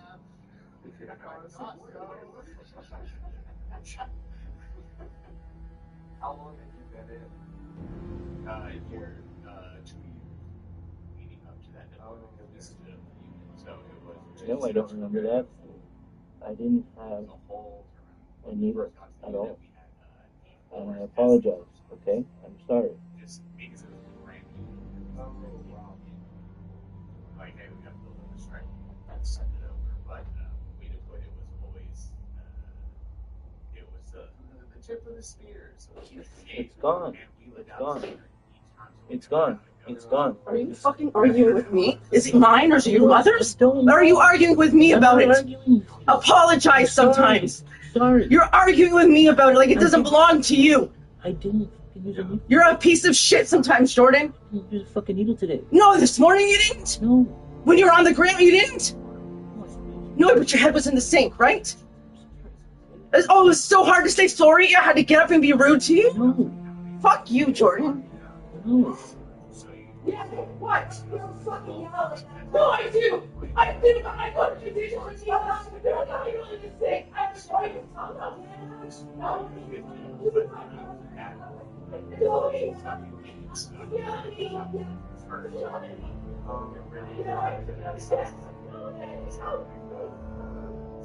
I didn't know it was fucking there. Had I known, I would have thrown it out, obviously. I don't know what the fuck, like, I didn't even fucking use a needle today. Like, why would you go upstairs? What? I never, what? I just said, what? Why would she go upstairs? What? Bro, relax. Shut the fuck up. I don't want to hear you. I'm not trying to Shut the fuck up. Problem. I apologize to her.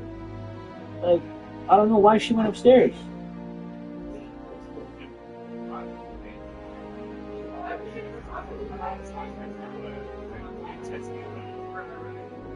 I don't know what else to fucking say.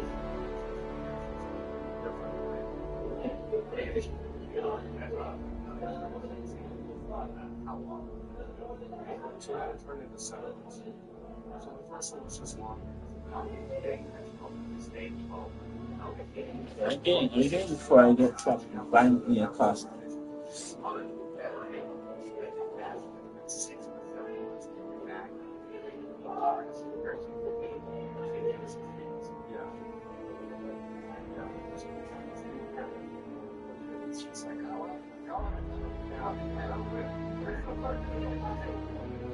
I was thinking about that, no idea. I mean, once I got outside, I just didn't know. I just didn't want to get yes, at that point, I know it's like everything's fine. Like, you can see what seems. That's most right? Most of the country, especially further west you go, is still fighting against it. It's still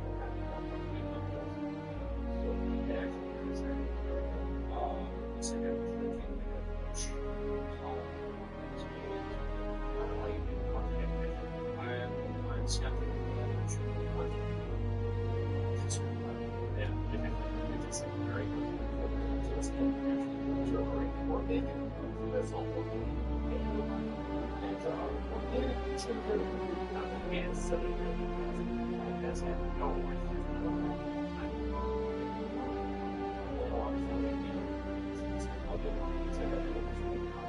It's basically just let's be honest, modern life is rough on our minds, and there's certain choices we can make that make us sick.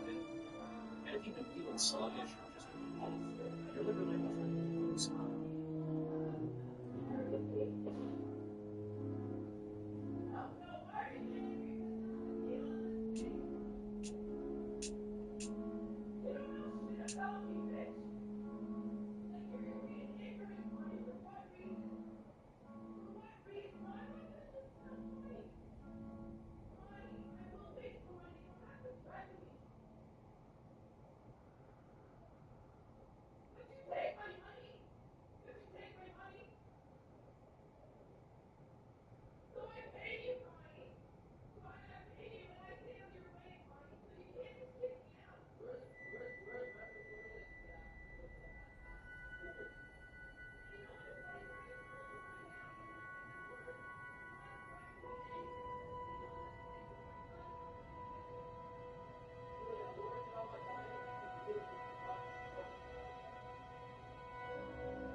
Yo, Jordan! Jordan! Where are you? Where are you, Jordan? Jordan! Good. Where are you, Jordan? Like,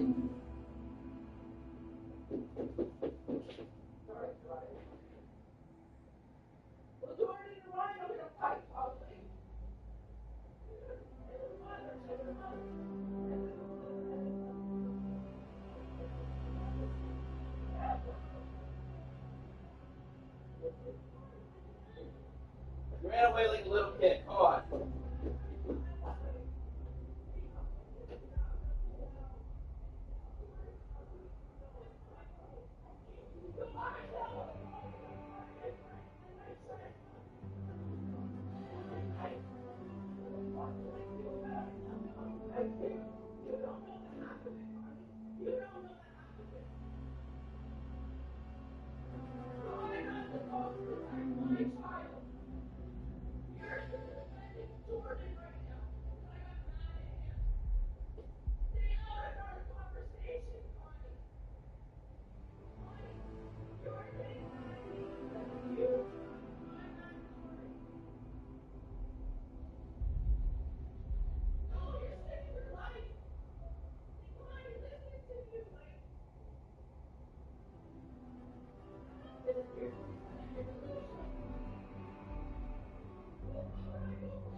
Back to the house.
Unless you have dope or a place for me to go. Yep.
time back to England.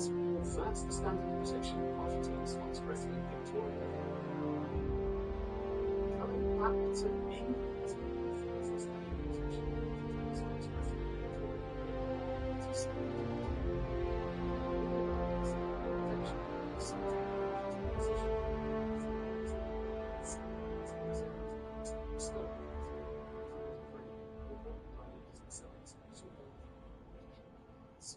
Whilst whose territory is hardly a rare commodity across the world, these islands have something special, in part because they were largely inhabited before the current president.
Sailed in just 2 years after answer.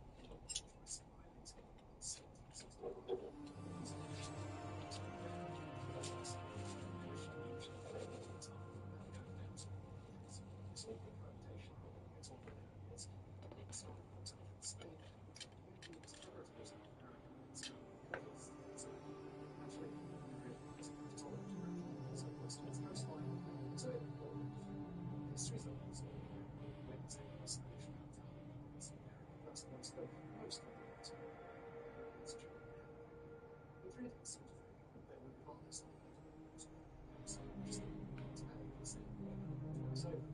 regardless, they decided to take their chance approach. 1776, just 7 frigates and 30 series to set them out at sea. The tiny British garrison was evidently a serious military post, so they fired two guns. This was not expected.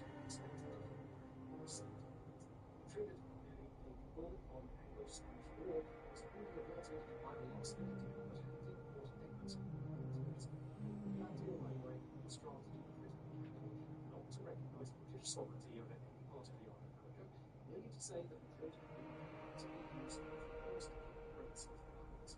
Basically, it was a license to fight war over the Ironically, on the islands, children coming from across the Americas to perform opening independence movies.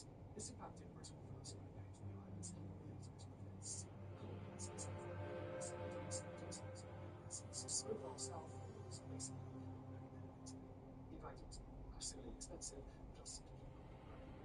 Britain in the 1770s had a bigger independence By 1774, 13 teacher of electric revolts, Massachusetts was just not a very much about its healing domestic power, with Harlem responded by passing some tolerable social crisis. In taking out these rocks in the south, Montana conducted runs in the service of so Prince packs up, ships out, asserting that the islands remain in possession of their own.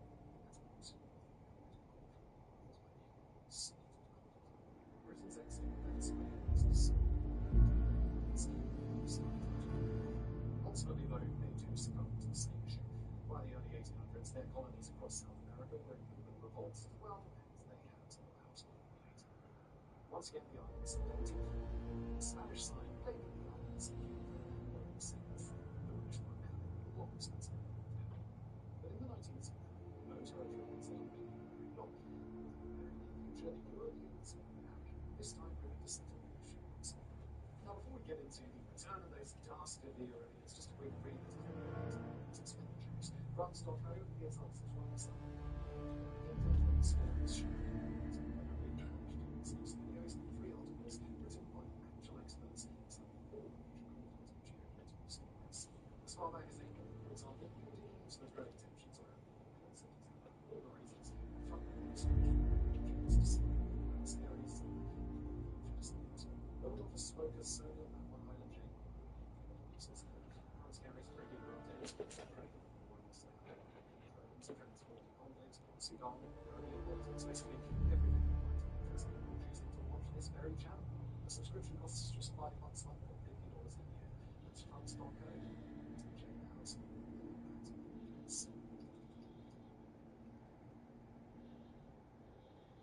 The cascade of revolutions across the universe resulted in countries some such as Argentina, that confusion was why its century after independence from Spain.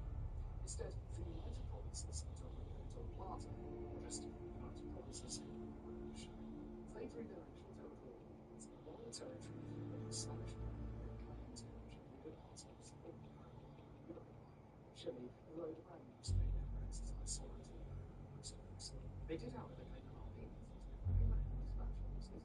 so, in 1820, the Colonel arrived on the raised the right and formally claimed that the babies and emissaries. Historians will argue that the selection was realizing that it was more or less who was paying to full colony workers on the island. The Spanish side was the conflict.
Sort of show. Stand as our chance, lads.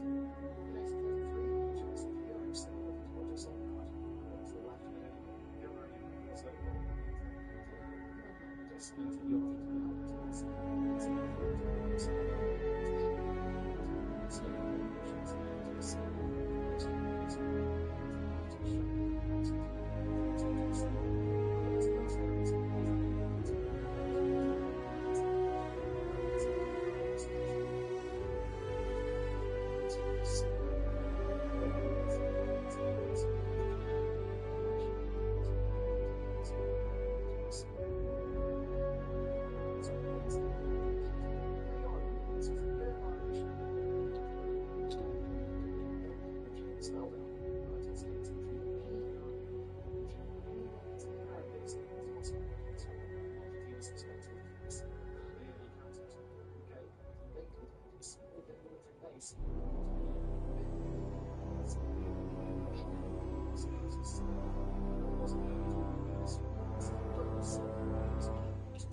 As we're about to see, however, Adam was not exactly this.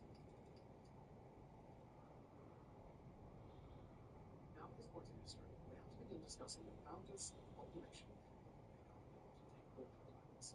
We began to travel over this, but things really started to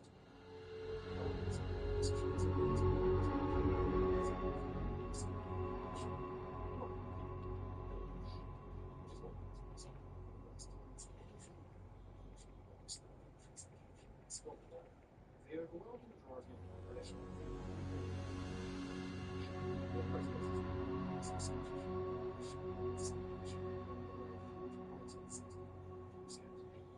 the list of people looking to move to one of the most isolated places on Earth wasn't exactly a long simple thing. By the turn of the century, the population did a staggering 2,000 people, which, for its standards, is actually immigration crisis rolled into one. They were always mindful of their neighbors' rights.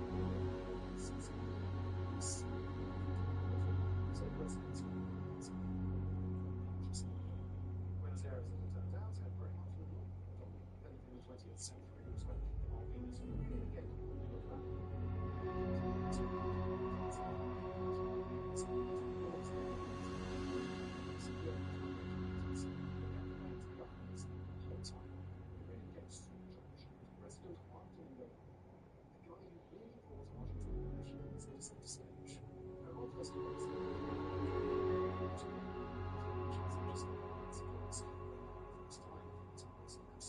Stereotyping openly Protestant UK social media. Peron didn't stop there. Yes, he embarked on a nationwide campaign to make the national use of society. Keep in mind, this was happening through a period of scaled globalization. So, why would London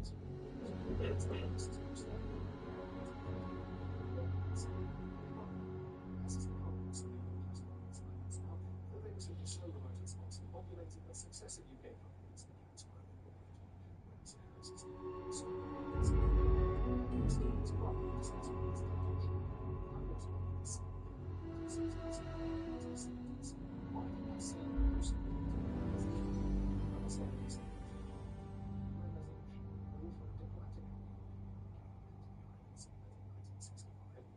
their way.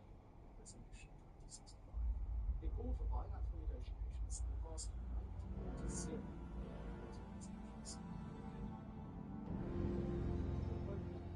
Critically, though, Argentina ensured included language that recognized the interests of all planets and wishes which interest is the Argentina. Which regards the island as material wishes and asking them what they actually wanted to ask. This difference is also why the fiercely pro-London's populist to dissuade even a single Argentine government claims Buenos Aires' eyes, which I'm saying out loud, populist would be satisfied. It was well known that they to negotiate, although they didn't actually reach a final agreement, there was a proposal under serious consideration to essentially resell the to Argentina. It was more or less the same thing later. This was slowly the populace, however, didn't want any part of it, and ultimately sank in the House of Commons. Both were alarmed by the apparent willingness of the government to, in their view, abandon did not trust any short-term guarantees that Argentina wouldn't interfere. But if Buenos Aires had their way, there would be no such changes. In a decade, but sadly, the suspicions were. The scope of today's episode is not to cover the actual so what we do want to cover is the assumption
Internationally, just been more competent. general, there's a real chance that Washington will contemplate some neutrality. And in the end, also decided to seek that decision.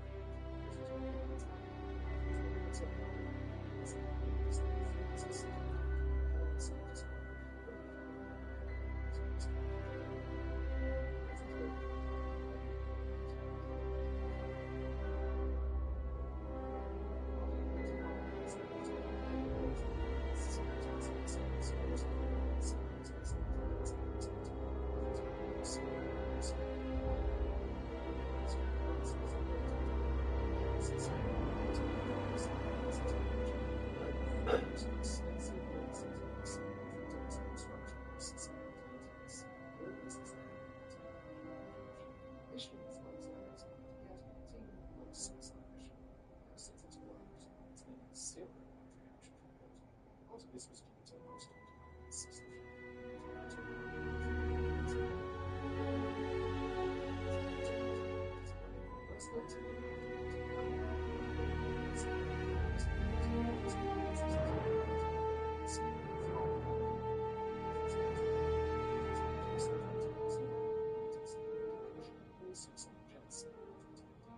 Now, none of this is to say that they really push their claims to the islands. But every Argentine resident since last year has maintained for various they know the islands are occupied territory and that they want to negotiate a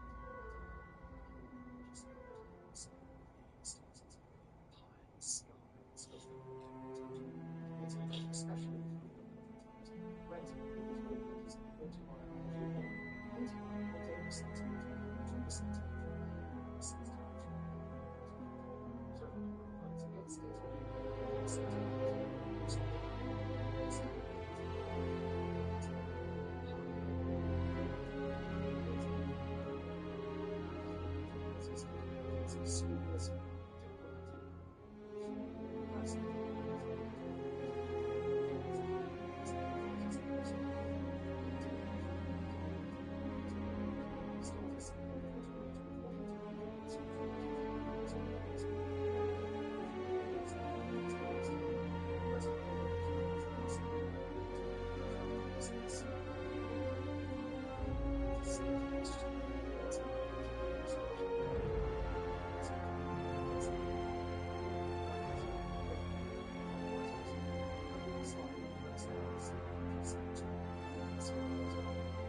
operations slightly enriched its territory, Falklands absolutely taken its own collective defense rate. Risky, it's the wall of the UK, which hurts to show.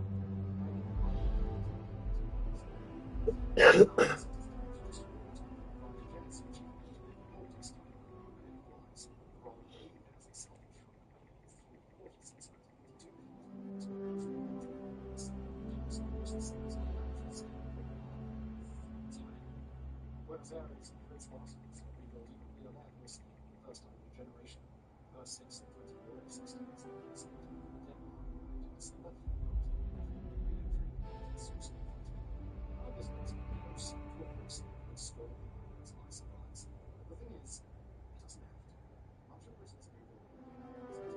Much of Britain's people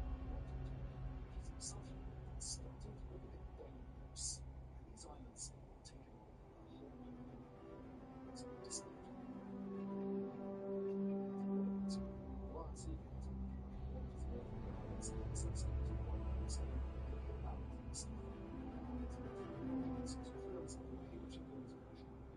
As you probably guess, Argentina sees this as pure bull.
Shortly after taking off, Ringo broke away from formation. Instead of plane, he descended so low that he disappeared from much of the Soviet radar network as he headed east across the Sea of Canada. The plan was dangerously and ridiculously simple: stay low, get as fast as possible, and upgrade more Soviet aircraft. So what was happening in more than every enabler moved after. Even after crossing the sea, the problems were not over. Fuel was running dangerously low, and Belenko struggled to locate the military air base he intended to use. Eventually, he spotted a still, the runway was simply short. Quiet. The landing was anything but routine. Witnesses later described the aircraft's tires bursting after touching down, while the parachute popped. Belenko just about pulled the route to a halt, stop before crashing into the wall. He landed less than minutes before. On the ground, he couldn't quite believe that a top-secret Soviet aircraft just crash-landed to Japanese civilian airports. Workers rushed off the plane, walking back to where Belenko had crashed and pistol. Political asylum, politics again. The Soviet government predicted that both the aircraft and its likely return to normal travel used as requested, but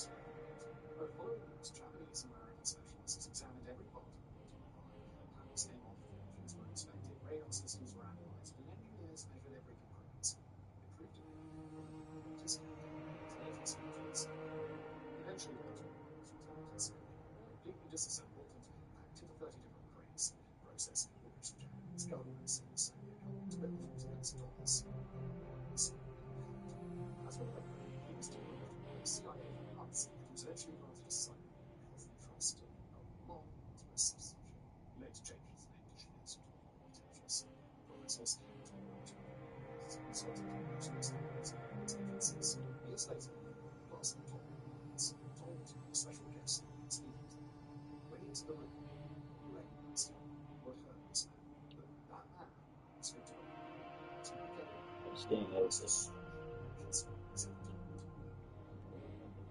Svetlana Alexeyevna. Many of the people in the video today have relatively humble upbringings, religious system. It's easy to see how deception is delivered. But that's not the case with Svetlana Alexeyevna. As a child, she was a woman. Called her home to a close relationship. The family run luxuries, God bless the best. But her childhood took a tragic turn when her mother killed herself. Things with her father deteriorated. He was with her. Something else you need to know about him. To Svetlana, he was always a father. But to everyone else, he was Comrade Stalin. Svetlana was born in Moscow in 1926. I went to bed too long. She grew up surrounded by guards, servants, senior communist officials, and all the privileges that came with being Stalin's only daughter. To the outside world, she appeared to live a fairy tale existence. But it was no good to see her. Her life was shattered when she shot herself after a furious row with Stalin in 1932. The family told her her mother had died famously. She did not learn the truth until much later. But what surprised didn't hear that Stalin was a controlling megalomaniac. He interfered in her relationships, controlled her private life, and expected complete obedience. At 16, she fell in love with a Boris a successful Soviet filmmaker who happened to be Jewish and wanted to marriage. Stalin kept the belief. Now, usually when people fall in love with you might have to have a thought. Stalin, of course, a bit different. Kapler was arrested on fabricated charges of anti-Soviet activity and sent to a Cuban for years. And not to say one of those Svetlana got it. That was just one part. Alinuneva grew up with murders, her family members disappeared, friends vanished without explanation, and senior officials who once visited her family simply ceased to exist. She didn't ask questions like, why does somebody die? Slowly, Alinuneva began to understand the full horror of what Stalin was up to. But honestly, what do you do when it's your own father? Now, Stalin died for the first time. Svetlana began making excuses for herself. She traveled more freely, read books, went to Amsterdam, what became her disillusionment with the country and world. During the 1960s, she formed a close relationship with an Indian communist named Rajesh Singh. Soviet authorities refused permission for them to marry, but after Singh died in Moscow in 1966, they allowed Svetlana to take his ashes to India for a traditional ceremony called the Ganges. And, well, fair would render a decision. On March the 9th, 1966, spending time with Singh's family, Svetlana walked into the United States Embassy, carrying a Soviet passport and a small suitcase, and a manuscript of she asked for asylum to American diplomats. One can believe who had just entered the building. This wasn't an intelligence officer or a scientist. It was Stalin's daughter, Washington extraction in Switzerland. So tells the narrative that one was famous with Stalin's own daughter voluntarily defected to his way. State newspapers usually state slightly stripped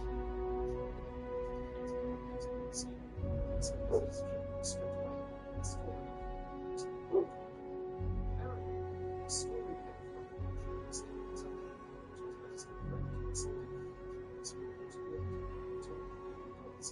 yet despite the intention, Svetlana insisted she had not come to arrange to pay.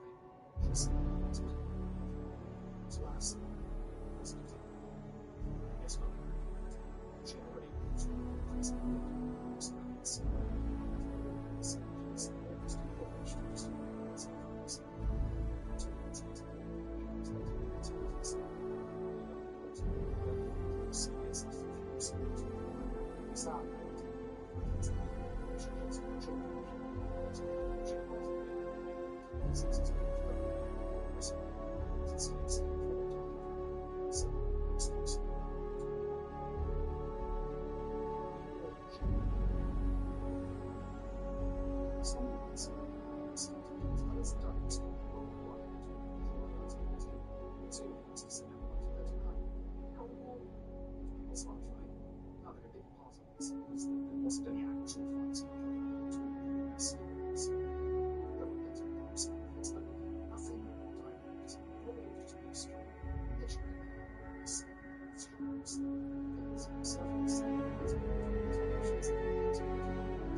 As we've seen with others, people were willing to go to extraordinary lengths to taste the sweetness of Western capitalist society. When war ended, rumors spread that embassy staff was being called to Moscow. Yuzhenko reached a bold conclusion: going home might be more dangerous than staying. There were several witnesses who saw the situation. As to tell us serious operations possible, communications, recruitment methods, and information about agents in military and scientific secrets.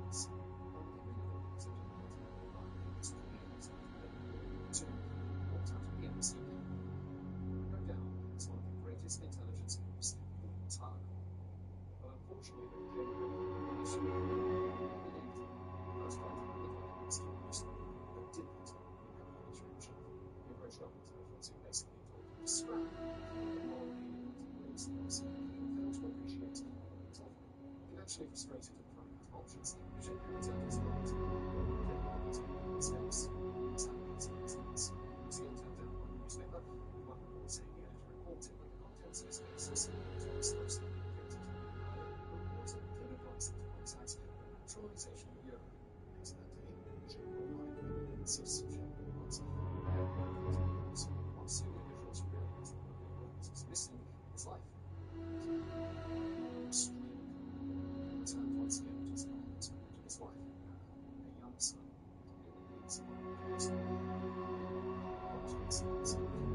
Officials realized that some of them disappeared because February releases agents that operates taking on secret agents in Moscow into Yuzhenko's apartment in search of them.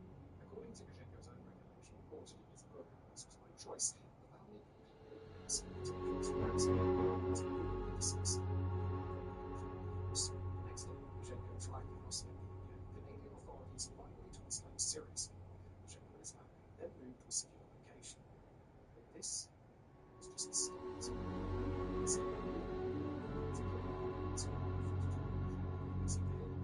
Soviets with intelligence officers, they were on display. Appendices focused on a large Soviet establishment operating inside Canada and beyond. Government armies, military research, targeted research, research into Moscow, research into several scientists who supply information to the same. Canada established a royal commission to investigate what came to be known as the Yuzhenko affair. The rest of Soviet nations held intelligence.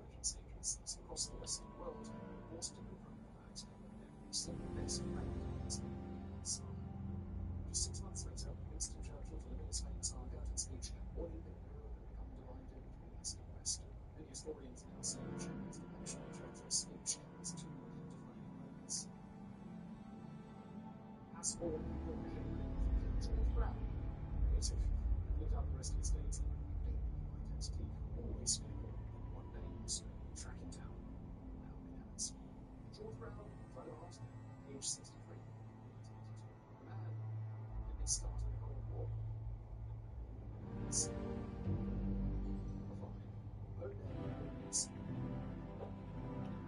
Let's take a look at some of the concerns now.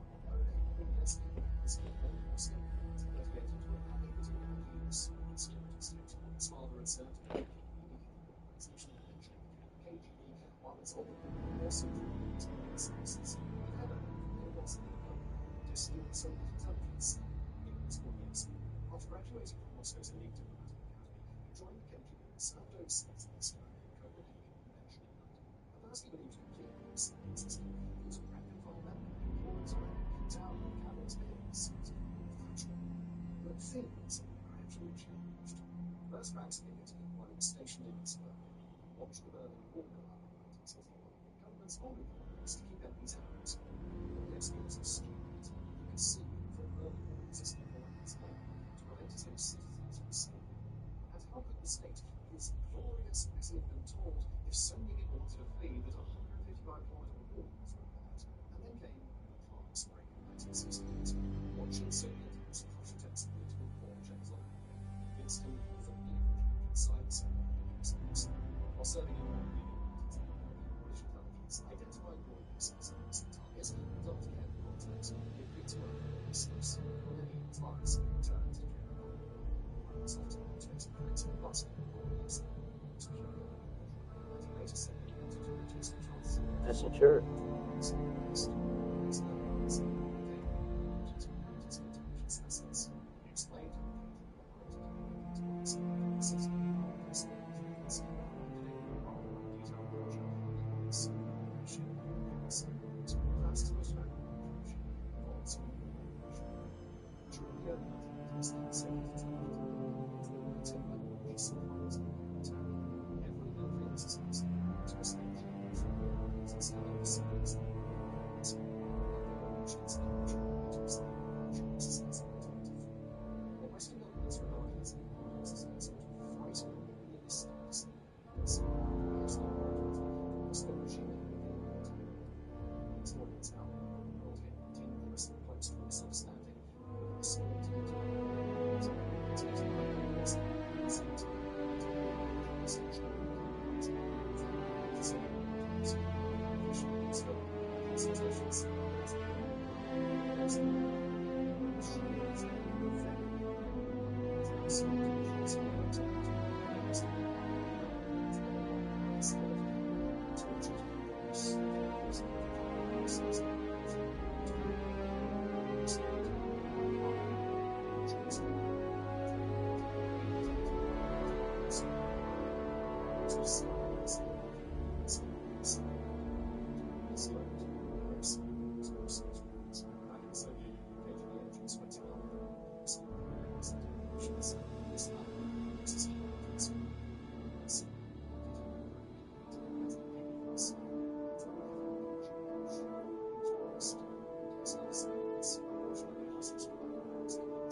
I'm just telling you what she said to me. That's all. Don't shoot the next one.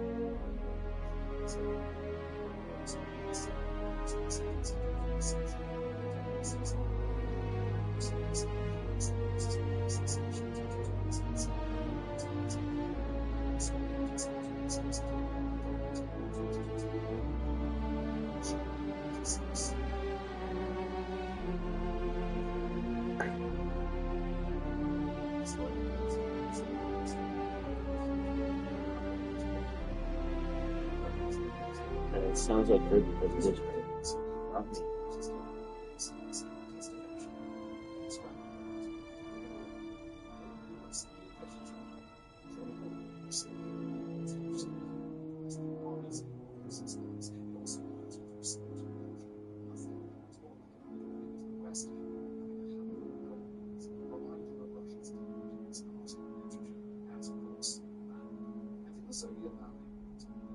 Yes, Mom. I don't know. Okay, why don't you smoke pot? No, maybe he smoked outside, man. Okay, well, you're not going to smoke on my property. I don't want any pot smoking around my house. If you want to smoke pot, go across the road. Okay. All right? If I find you smoking pot in my fucking in my backyard, you're going to get it. Okay. Yeah.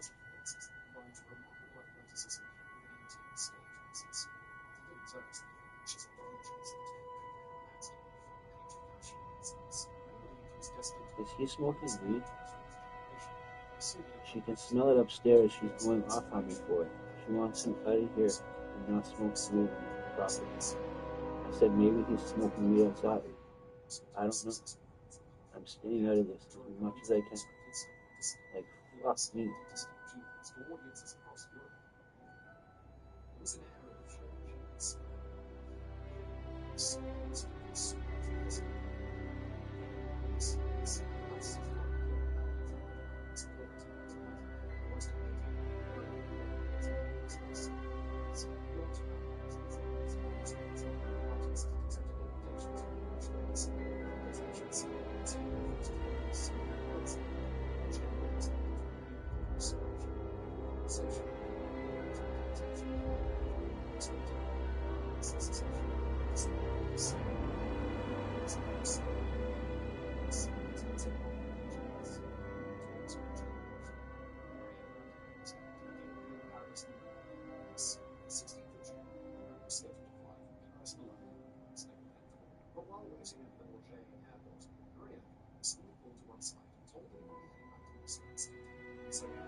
do you want me to do about it, Jim?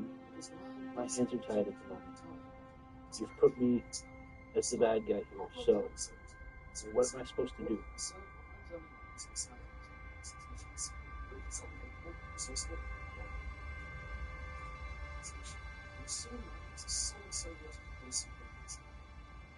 Nazis barreled toward Moscow to operation Barbarossa. The Soviet government took the highly secretive decision to warn weather attacks during the You think she's going to listen to anything I say? I told her he was smoking outside it. So she's not bitching about it being in the house.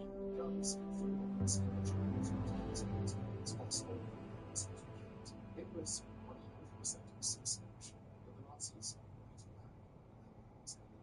After the war ended, the Soviet Union turned its attention to its enemies. The organization enraged against the National Alliance of Russian Sea specialized the MTS, primarily based in West Germany. This was anti-communism movements that often published material conspiracy and smuggled it into the masses. Basically, with communism was managed or otherwise was managed twice. One of those leaders was Georgy Markovich Karlov, who received at least 20 the method chosen was remarkably sophisticated. Rather than carrying weapons, Karlov was especially designed disguised as a pack of cigarettes. I'm aware. Small firearms capable of shooting at the sun. Intention so to collapse and die while investigators struggled to determine. It must have been stuck to a fucking plate or something, because I wouldn't have done that. I've said that over and over and over again. What do you want me to tell you? I've apologized already. I can't keep saying I'm sorry. I can only apologize once.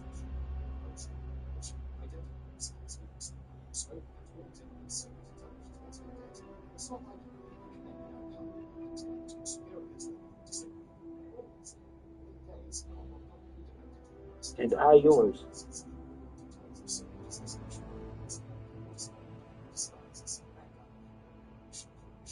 Newspapers across Europe and North America quickly picked up on the story, and the story it was. Karlov was sentenced to death by socialists. I don't remember that. I've already said sorry. Okay? His temperature soared, his hair began his skin changed. The doctor's fears turned to American medical specialists later concluded that God was certainly the poisoned or heavily exact substance. So it's against the odds. Karlov urged the civil defense were elected to his heart again the best I haven't used any other dope besides the dope you gave me last night. I haven't done anything else today. I've been awake all day. I don't remember that. I don't remember passing out. This was the Undersecretary General of the United Nations. Shevchenko was born in Ukraine in 1990 and moved to Crimea when his family was just 5. A decade later, the family was forced to flee as the Nazis pushed them after school, he studied at Moscow's Military Academy before joining the Soviet military. Intelligence, articulate, and fluent in English, he quickly developed a reputation as one of the Soviet Union's brightest academics. In 1996, he was summoned to the London Exhibition of Organizations and Ministry of Foreign Affairs in USSR, branch of the Ministry of Interior, Communications, and Clearance. 2 years later, he was sent to New York as 3 undersigned as disarmament specialist of the United Nations General Assembly. It's worth reiterating just how intelligent I didn't get anything. officials knew well that all had gone bad. Preventing defections was always the utmost priority. The point is, they only let people go who you really trusted. And for a government sentence like us, Soviet officials must have had a very good feeling about Shevchenko. And he did well, did really well, in fact. Promotion followed promotion until in 1973 he achieved something no Soviet official had managed before. He became an Undersecretary General.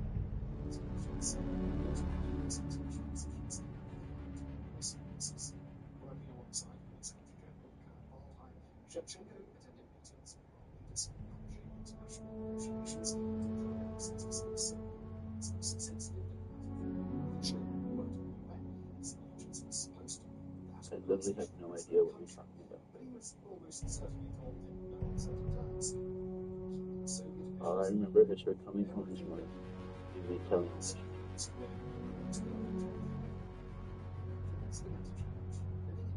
exposed him to a society that differed sharply from the one he represented. He became increasingly frustrated by the privileges enjoyed by the Communist Party elite, the lack of political freedoms, and what he regarded as the growing dishonesty of Soviet diplomacy. Okay, I'll stop talking. Strategic consultation talks, the anti-ballistic missile treaty, and the Helsinki Accords, which aimed at improving relationships. But to Shevchenko's great disgust, he found that the Soviet Union was instead of seeing the consequences as well in keeping the world safer, Soviet officials You gave me a point. Helsinki Accords included recognition. That's about it. That's all I've had.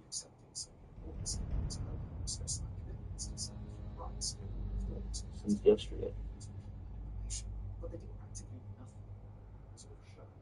Moscow wanted the parts of the agreement that served Soviet interests while treating other commitments as something very much new. And Shevchenko had front row seats to all. So he was highly intent. But actually, it was Shevchenko who approached the CIA. In 1975, quietly established contact with American intelligence while continuing to represent the Soviet Union. For roughly 3 years, he lived a remarkable life. During the day, he attended to behind the scenes, he was passing information to the United States. This wasn't really military knowledge. Instead, he passed on something far harder to obtain. What did he have? Soviet leaders' thought. He described decision-making inside parliament, explained negotiating tactics, and offered insight into policy of the minister.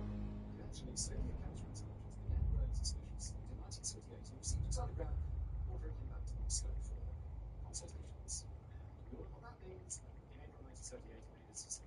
Rather than reporting back to Soviet officials, he entered American protection and commenced his defection. Overnight, the Soviet Union was the highest-ranking official ever to abandon the system. Moscow reacted with fear. State media denounced him as a traitor. His citizenship was revoked, and his family found themselves locked in. This is where the story takes a dark turn. You see his wife, Leah G. She did nothing to one situation. He left her at home so she could find what she needed. He didn't worry about her response. They snapped the he called, and a Soviet official answered the phone. Less than 2 months later, Leonida died in her sleep, apparently on racist emails. Soviet authorities called it suicide. Shevchenko left his sister in the United States.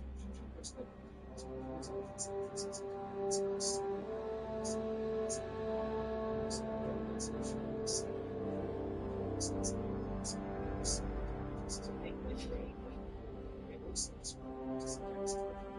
spent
years with intelligence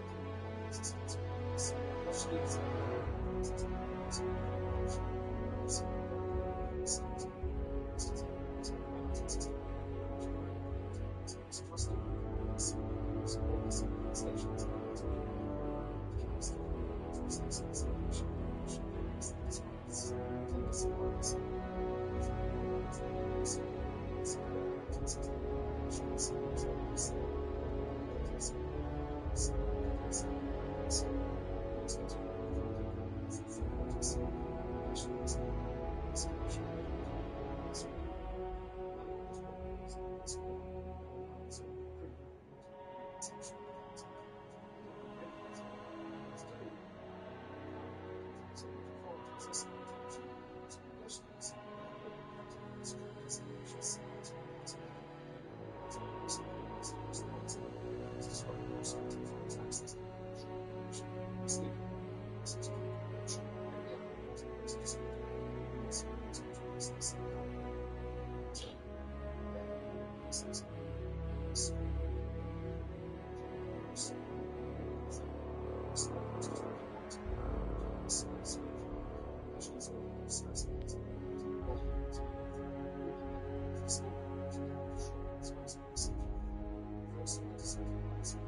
I never said you were crazy, and I never called you a liar. As for Legends, he was taken by the CIA a few days later and thoroughly interrogated to be sure that he wasn't spying on Sony. She explained to him All I said is I don't remember that. You can be upset with me. That's fine. I'm telling you that I don't remember being asleep at all. Remember being awake. Remember me telling you I don't think she's coming home, and that was at 3 a.m. And I've been awake since.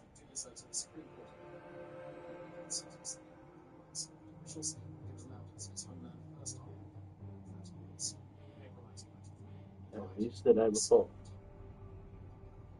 Not exactly how he first rang in Mark around festival. October, that was the closest he could get. I'm sorry I don't remember. Okay. I'm surprised by this. Starfield of those films, that was one of those films. But in January 1970, one young Soviet actually embarrassed the president in front of the entire world. Nothing more than pure determination to swim. Liliana Gasinskaya was born in 1960 in Alchevsk, Ukraine. When Gasinskaya was still young, the family swapped a small town in the city of Odessa. Growing up in Ukraine, Gasinskaya would almost certainly have experienced as a Bethesda Universe millions of Ukrainians died in a catastrophic famine caused by Stalin's policies of forced collectivization and brain acquisition.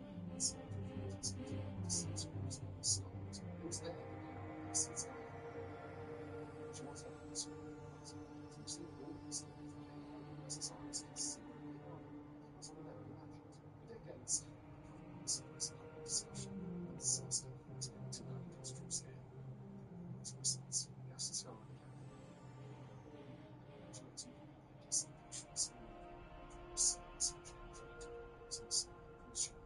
General Johnson came over on a Soviet cruise ship and he exploded.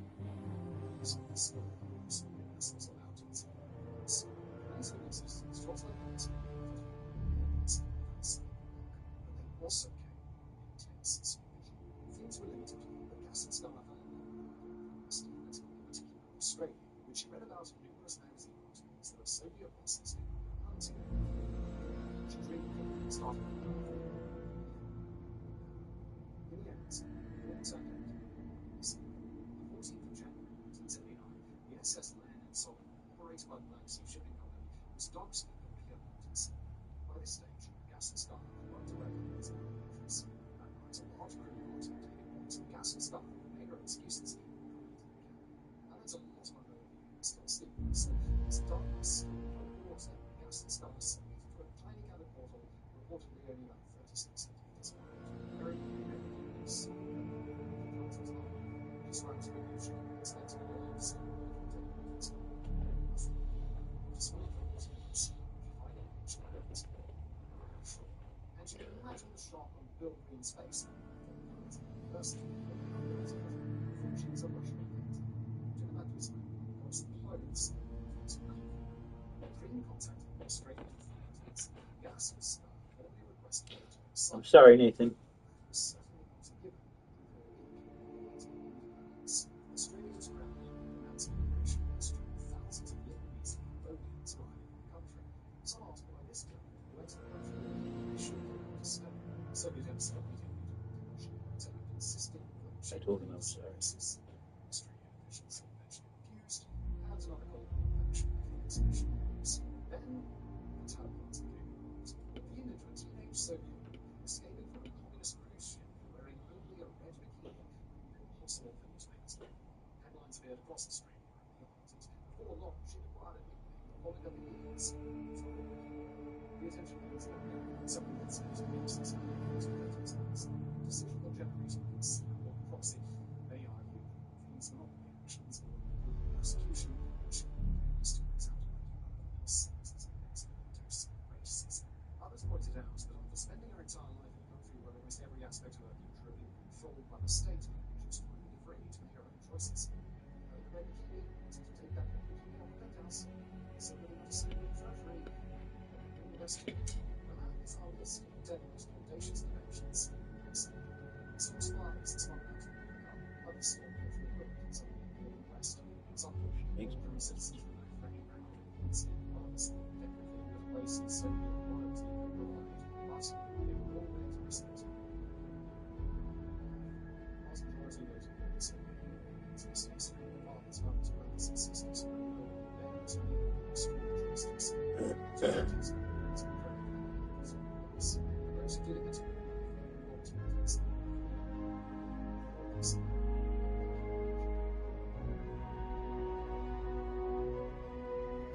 Falls like that have a high probability of compromising your health.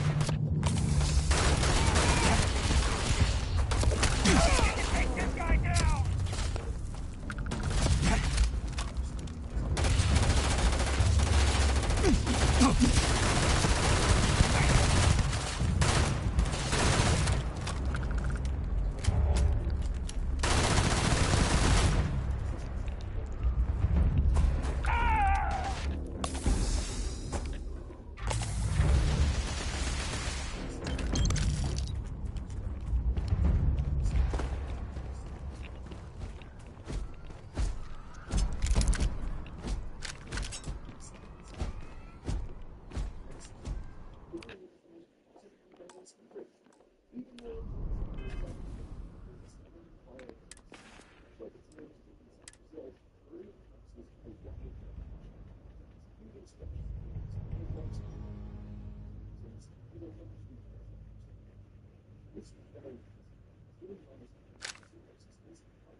Captain. To reach the lodge, we must jump to the planet Jemison in the Alpha Centauri. And then land in the city of New Atlantis. Don't worry, this will all become second nature before too long.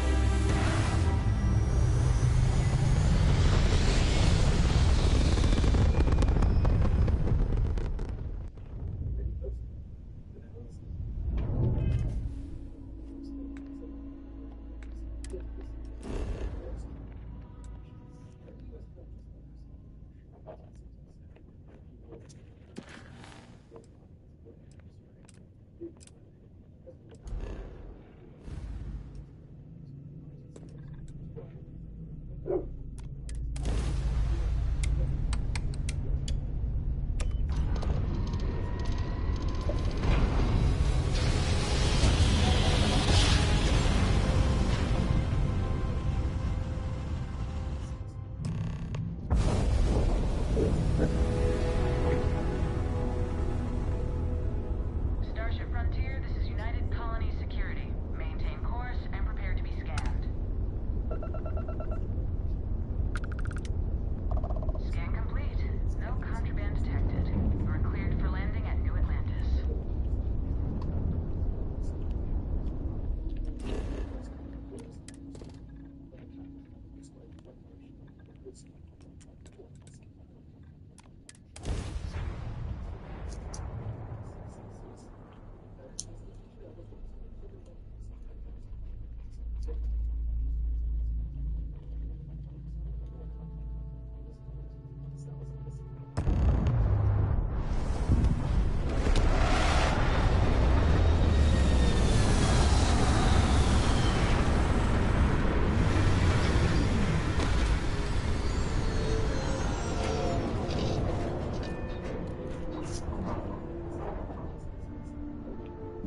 assure you this unprovoked attack on a United Colonies research facility will not go unanswered. We'll get you settled into your new assignments as soon as possible. For you, Bobby, that includes meeting your new foster parent. My parents aren't dead. They just took a different shuttle. I'll see them when they get here. Oh, well, of course, that's sure possible. We'll just... Helena Chambers, ID SSCOM 1327 HCHA. I was the station administrator. I'll need to report to Mast ASAP for a full debrief.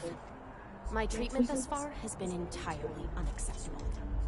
Any authority you had was forfeit the moment House Varun zealots breached the station's perimeter, and you failed to initiate proper evacuation protocols.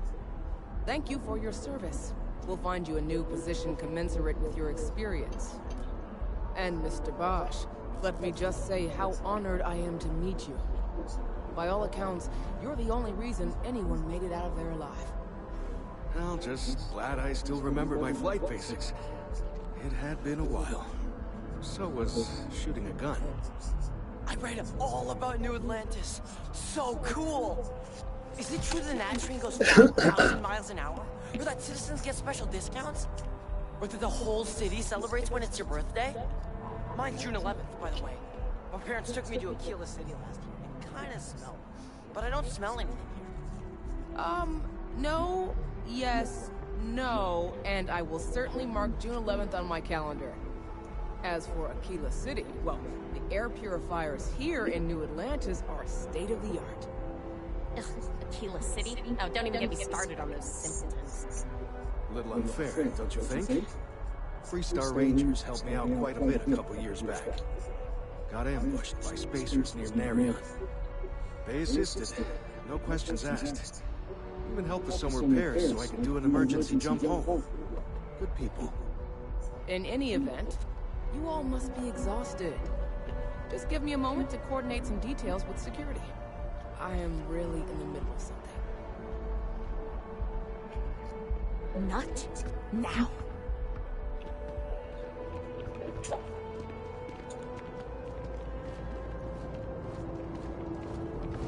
You will be scanned as you enter the city. Please keep moving. Okay. No.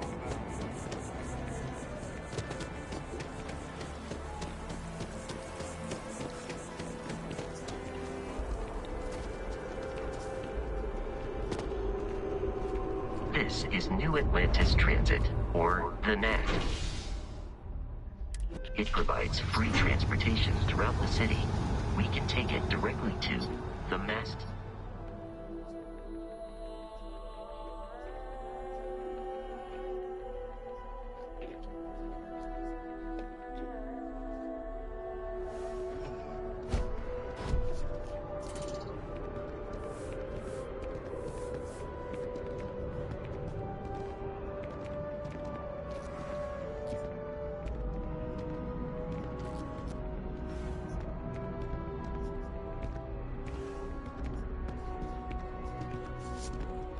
I have a feeling today's going to be a great day. Don't you agree? The water is quite aesthetically pleasing, or so Barrett has told me. New Atlantis relies on advanced hydroelectrics for most of its power.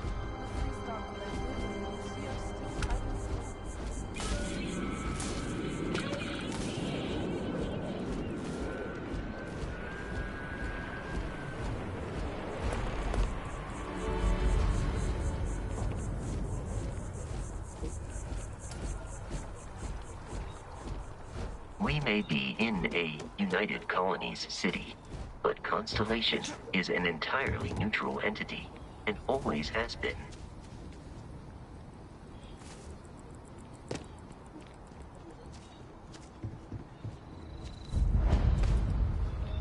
Here we are, the lodge. The front door should unlock if you hold up the watch that Barrett gave you. I have messaged the other members of Constellation. They will be...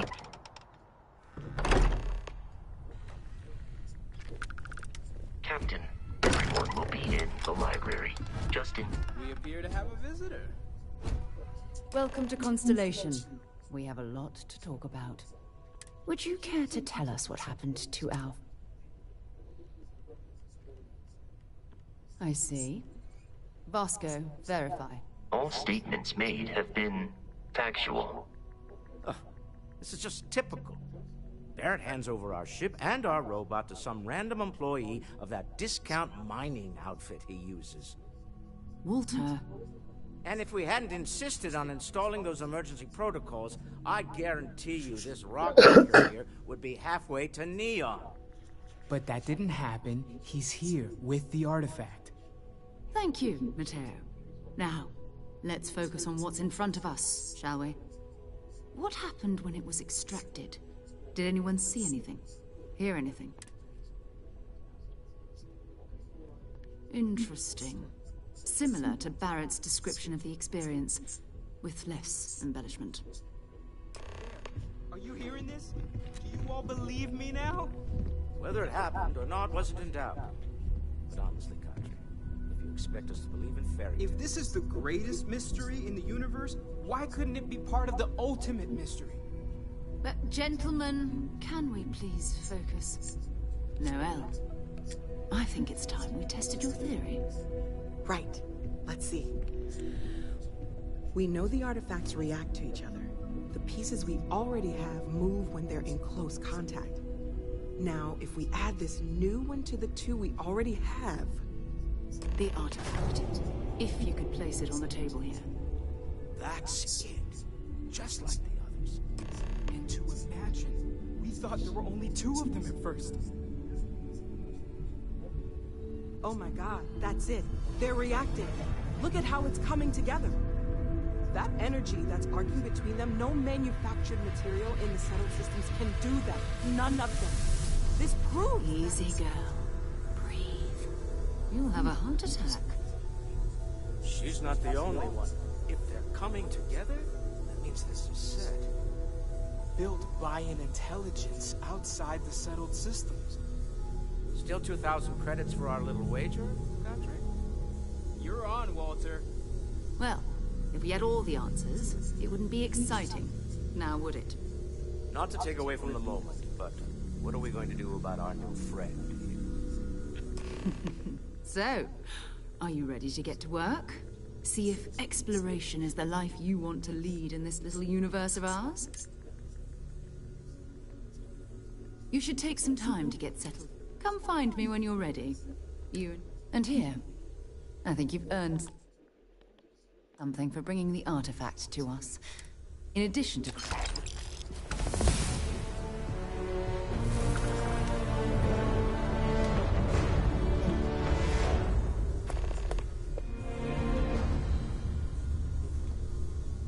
That was intense, wasn't it? The artifacts, I mean. Sorry, this must all be a little overwhelming for you right now. I guess a lot overwhelming, now that I think about it. I'm Noelle. It's really nice to meet you. And thank you for bringing the artifact to us. Alright.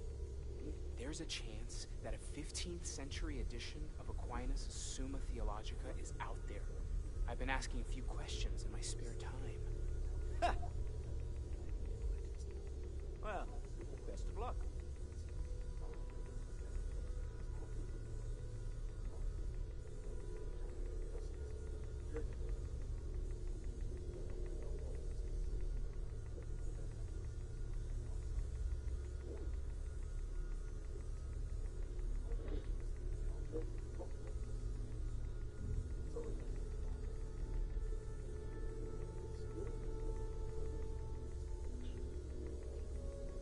Everything all right?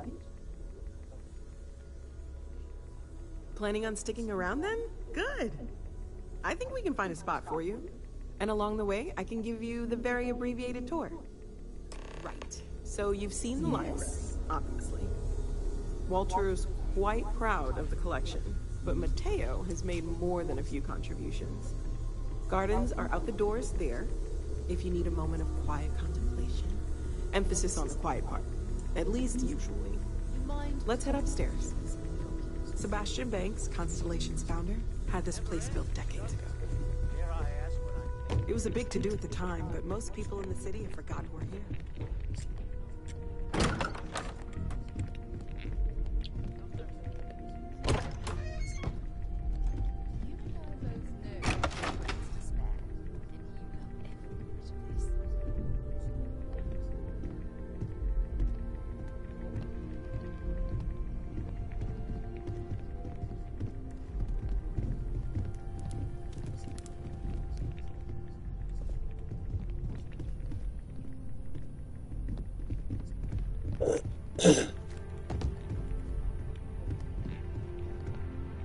So this is the bar. Usually no tender, so help yourself. Within reason, of course. Now let's see about that room. You're in luck. We were almost at max occupancy already, but there's still one room up for grabs. It's been nice having the place so full.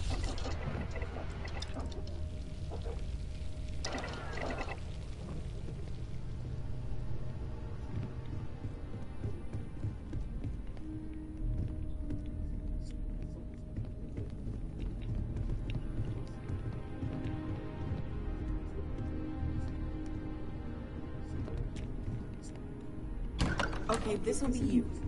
Common room on one side, so that'll be quiet, and Mateo on the other side, so maybe a little less quiet. I'm sure Sarah has something planned for each of us, so I'd better get back to it. Don't want to keep her waiting too long. Enjoy!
Yeah?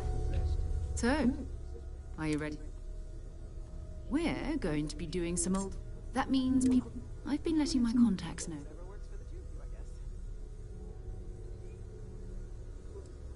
Jumping to anthropology on me already? Oh, well, good. We all need our own reasons to be out there.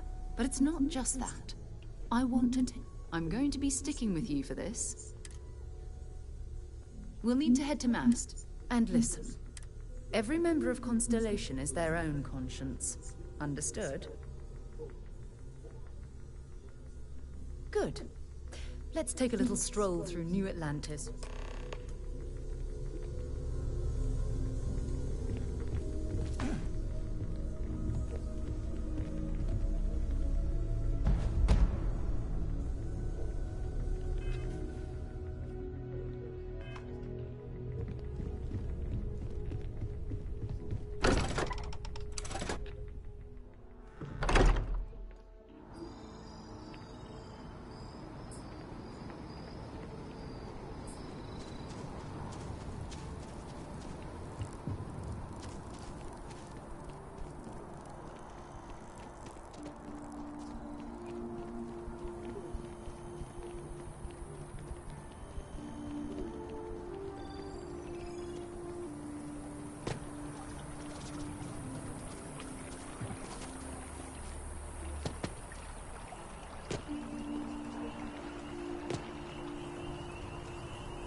It's amazing to think that this tree predates New Atlantis.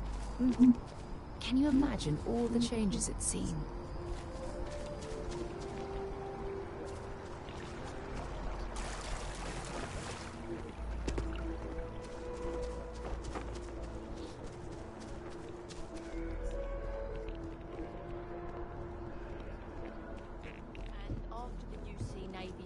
At the Battle of Cheyenne by the Freestar Collective's ragtag fleet, both sides decided the time had come to bring the colony war to an end. So, the two parties came together to negotiate the terms of the armistice. Fleet sizes were capped.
believe it's been 2 decades since we were at war with the Collective, when it seems like only yesterday.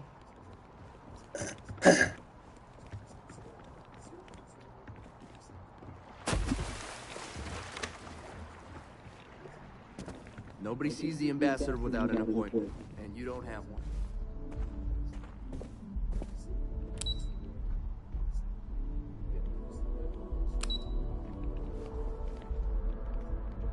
Unless you've got embassy business, I suggest you mosey along.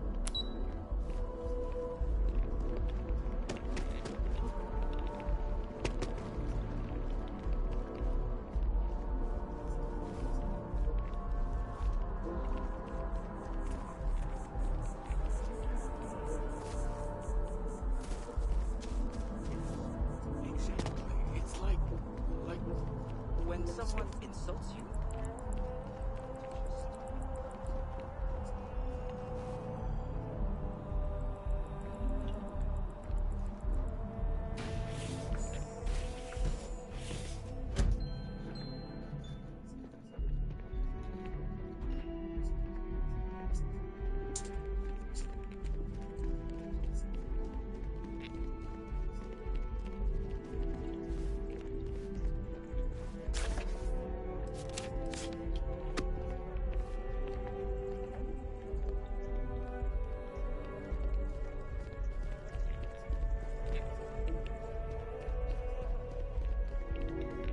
Is there anything I can help with? I may not always have the perfect info. Were you seeking? It would, wouldn't it? And in the meantime, and if you do...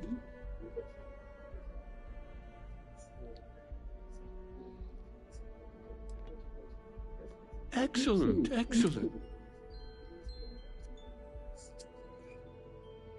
I'm so glad to hear that. I confess that I do feel something. You're always...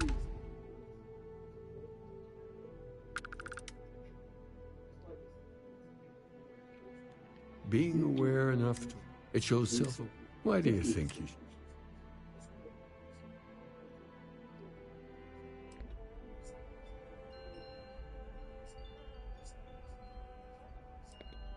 Emotions, ultimately, are you ready?